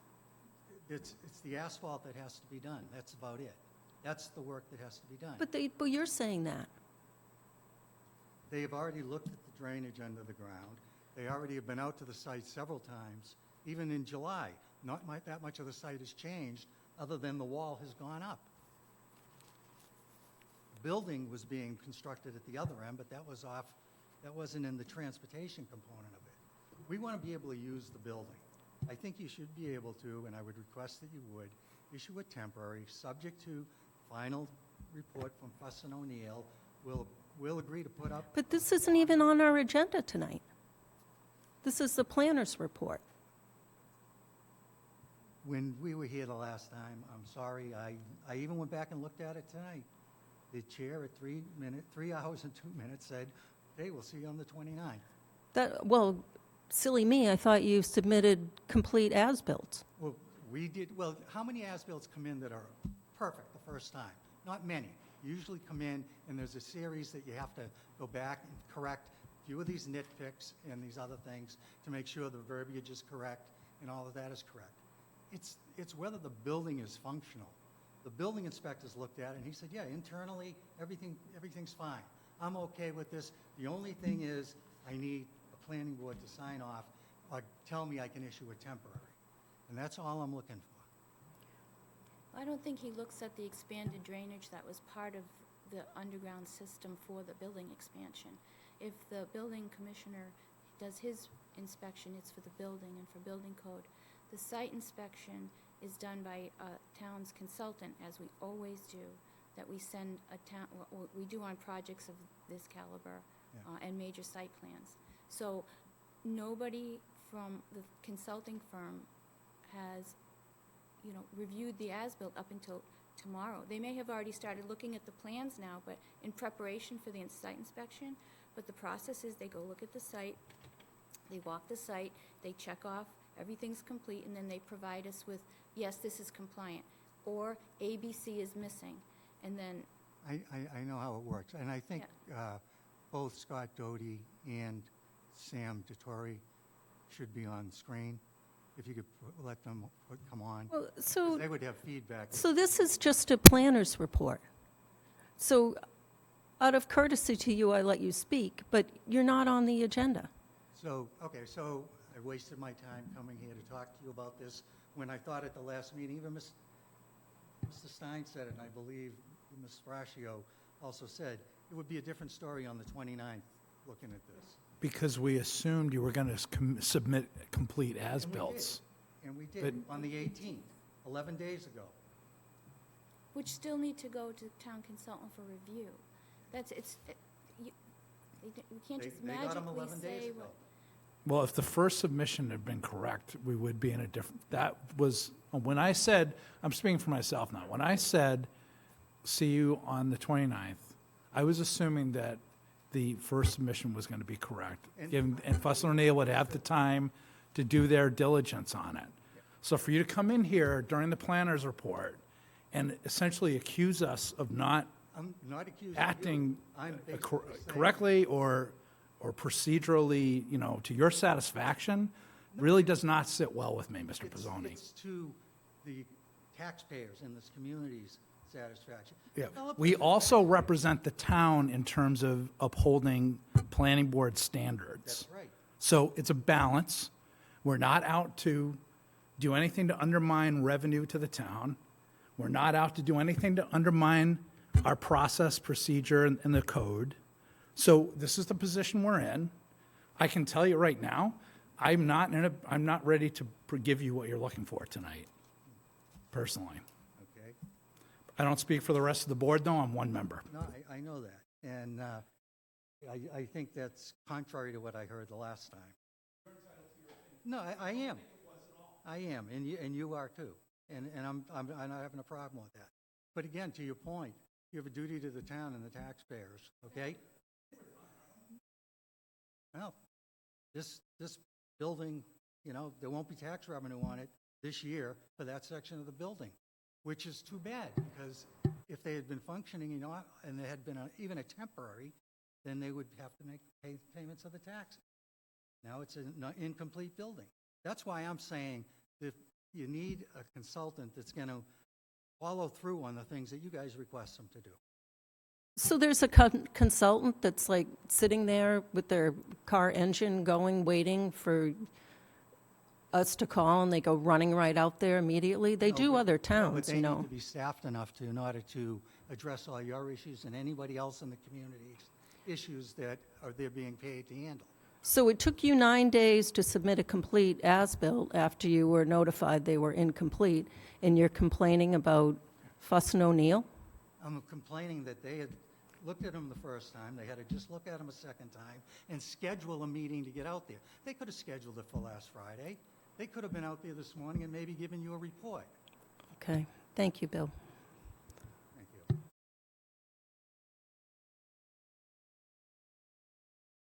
Okay, so are we going to be on your agenda for the 12th? Because I won't be in the state, so I'll be zooming in. And I just want to... We'll miss you. I'm sure you will. Yeah, We should hear back from Fuss and O'Neill by If then. we hear back from them tomorrow and they tell you, oh, we only need a bond of $5,000 or $10,000, why can't we come in and post that bond and get a temporary occupancy permit? Because it has to be acceptable to the planning board. And have they ever given you a proposed bond that wasn't acceptable to you guys? I can't answer that You question. already have an $11,000 bond. This work that has to be done on the pavement is probably no more than 5 or 10. So, I mean, have they ever given you, lowballed a developer? Probably not. I hope not, for the town's sake.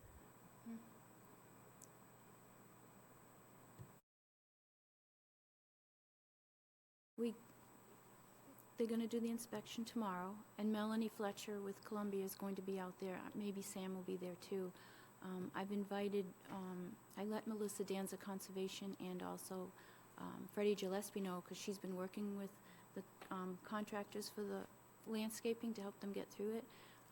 But right now, I think it's Fuss and O'Neill with Melanie. So as soon as they get that done, Fuss and O'Neill will respond with a peer review. I'll get that as soon as it comes in. I'll forward it to you and your team so that you can respond to that.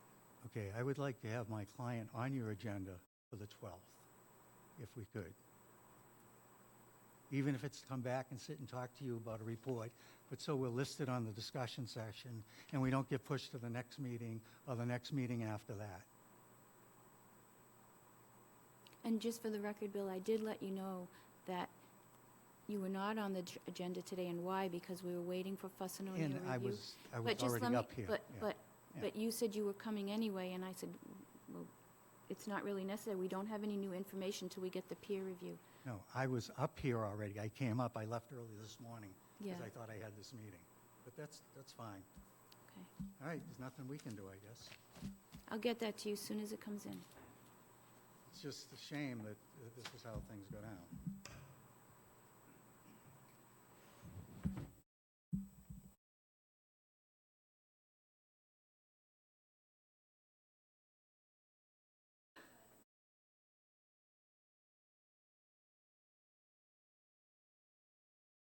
I'm sorry, there's something more important here.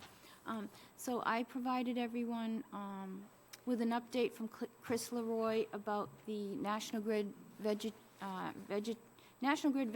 Management Plan for 2023 has been completed, and they'll soon be submitting for a 2024 Vegetation Management Plan. So just a heads up on that. I'd just like to say that our communication from Chris has been fabulous.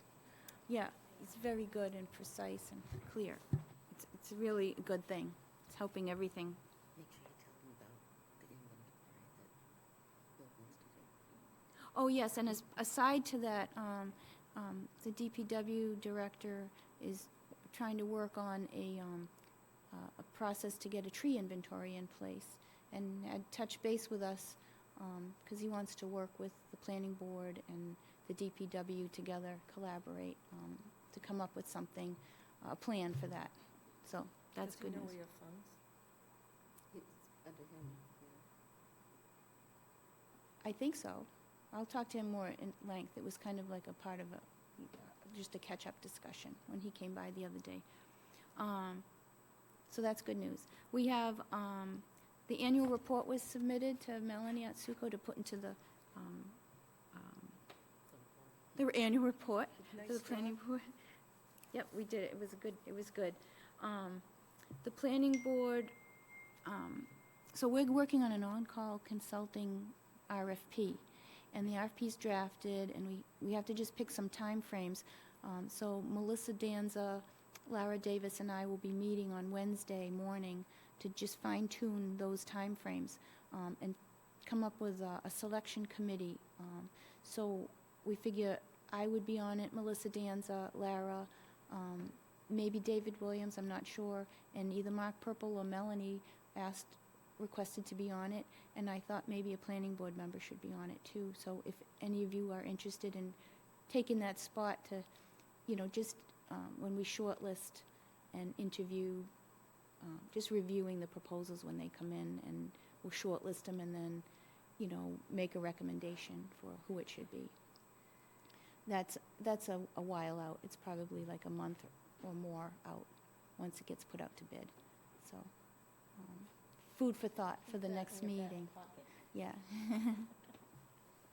I don't think, knock on wood, I don't think it'll be a heavy lift. I mean, there'll probably be a lot of respondents, but, you know, maybe Bill Cundiff can be on, maybe reach out to him and he can be on it too as a PE. He knows a lot of the firms and their capabilities and the comfort level and what they produce and all that. So, just food for thought. Let's see here. There is a advisory and select board meeting possibly scheduled for February 13th to do the budget discussions. But I haven't been notified of anything specifically for us. Brian Ballantyne, the treasurer, said it would be good to have somebody attend, but we're not there yet, and they're going to give more information. That's just a heads up. There's a CPTC annual conference Saturday, March 16th at Holy Cross. They usually have a good day there with a lot of information. If any of the members are interested in going, we do have budget for Is that workshops. Citizens Planner Training Collaborative? Is that? Yes, Citizen Planner Training Collaborative.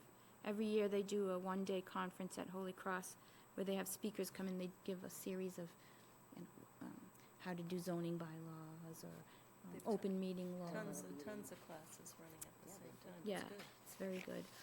Vanessa Hale had sent out an email about the one-stop grant had opened with information that I forwarded to you. The ARPA funds, I let the accountant Carla McAuliffe know that we still intend to use the ARPA funds for 2024. 250 Turnpike Road, Ferris Development, for the proposed contractor's yard building. They received their ZBA special permit for 2 uses and 2 buildings on 1 lot.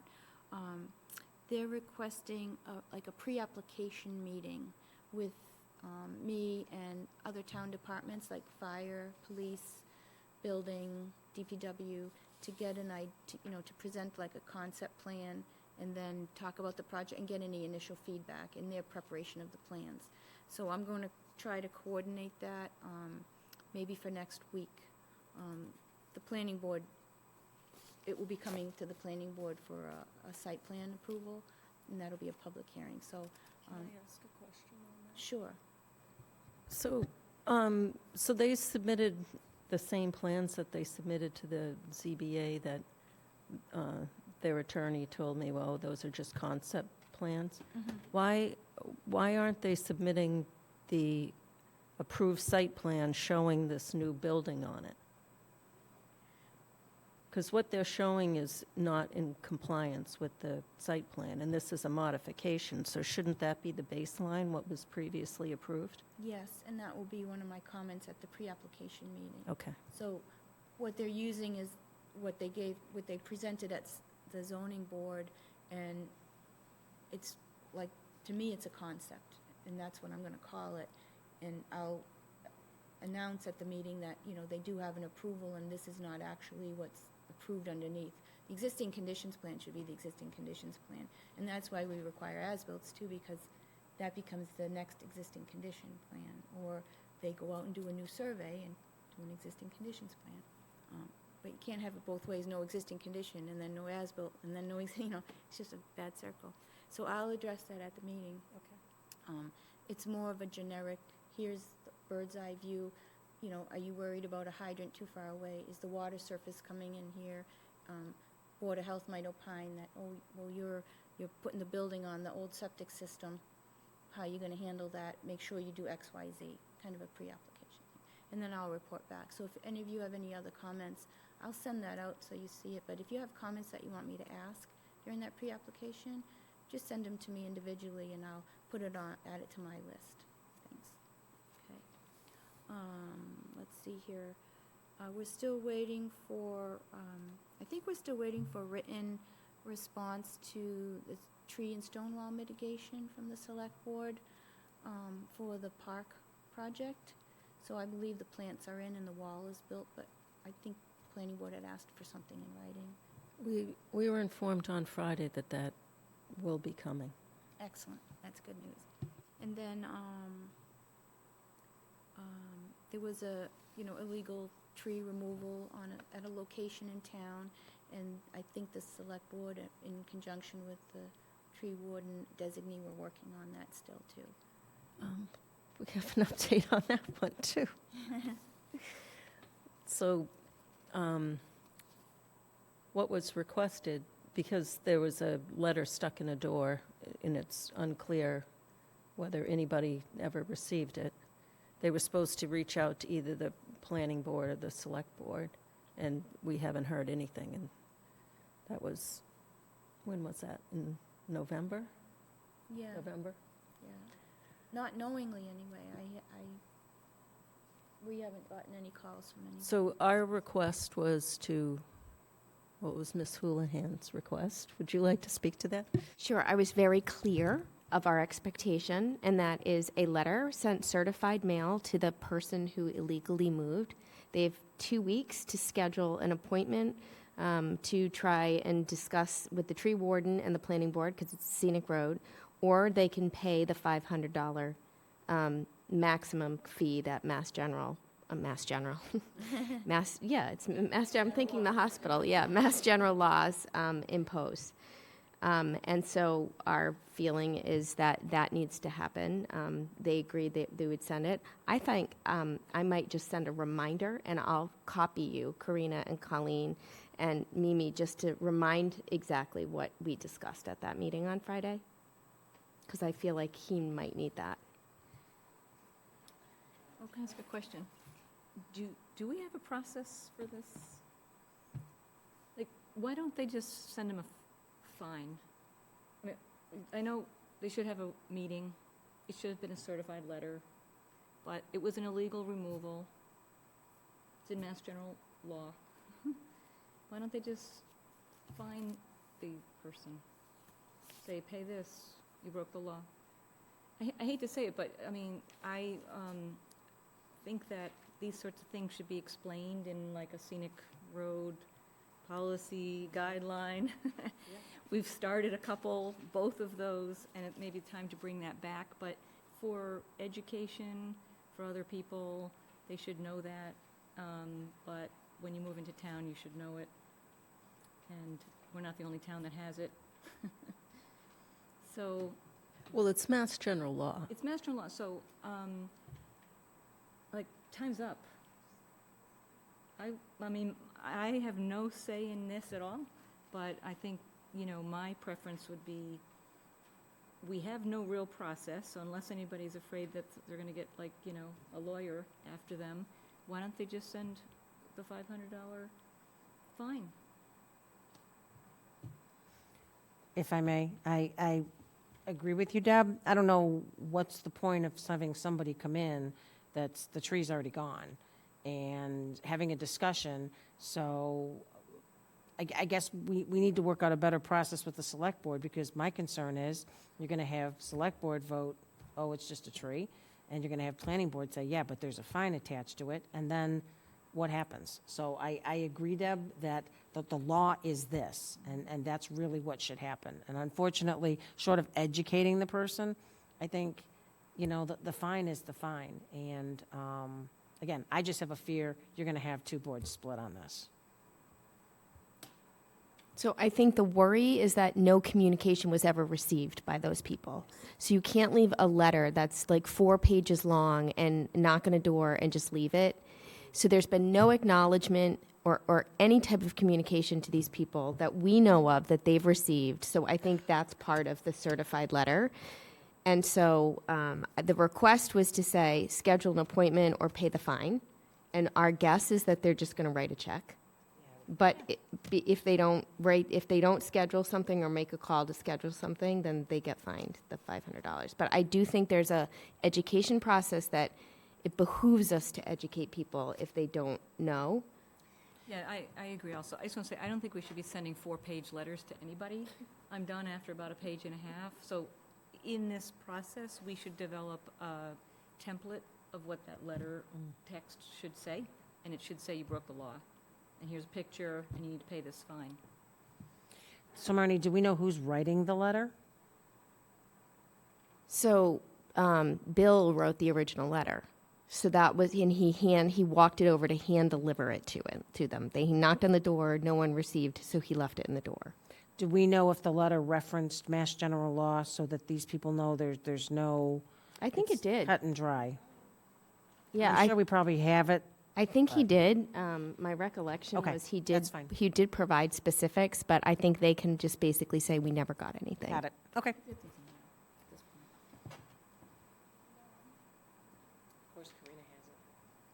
I remember seeing it now. It Yeah, was I nicely, vaguely nicely remember written, seeing it. but it's too long. Okay. Okay. Governs public shade tree removals. And it's referenced several times in Chapter 87, Section 6, Chapter 40, Section 15C. So it's very thorough. The relevant. Okay. Yeah. Sorry. Okay, Karina, thank you. I just wanted to make sure. And the letter was like a page and a half, but it had all these pictures and stuff. Okay. Yeah. Yeah. Still too long. I thought you might ask that, Lisa.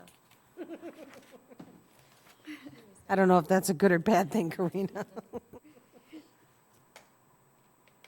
Okay, that's all I have for planners report. So on the agenda, it says December 19 minutes. The planning board had no quorum on December 19, so there was no meeting. I think we had a working group that day. It was a working session at 1, Jesse, so there were 2 meetings that I day. apologize. I was assuming that way. I was thinking about the select board thing. They're not in yet, Okay, thank you. but So, the other 2 are. I'll make the motion to approve the meeting minutes from January 8th, 2024. Second, but recused. I have a motion and a second. Any discussion? All in favor, Latrell, yes? Stein, yes? Demiria, yes? Brascio, yes. And motion to approve the meeting minutes from January 3rd, 2024 for discussion. Second for discussion. Discussion item is I did not attend, so I will be abstaining from the vote. Any more discussion? Seeing none, all in favor, Latrell, yes? Houlihan, yes. Demiria, yes? Brascio, yes. Motion to adjourn? Second. For motion and a second, any discussion? Seeing none, all in favor, Latrell, yes? Stein, yes? Houlihan, yes. Demiria, yes? Brascio, yes. Thank you.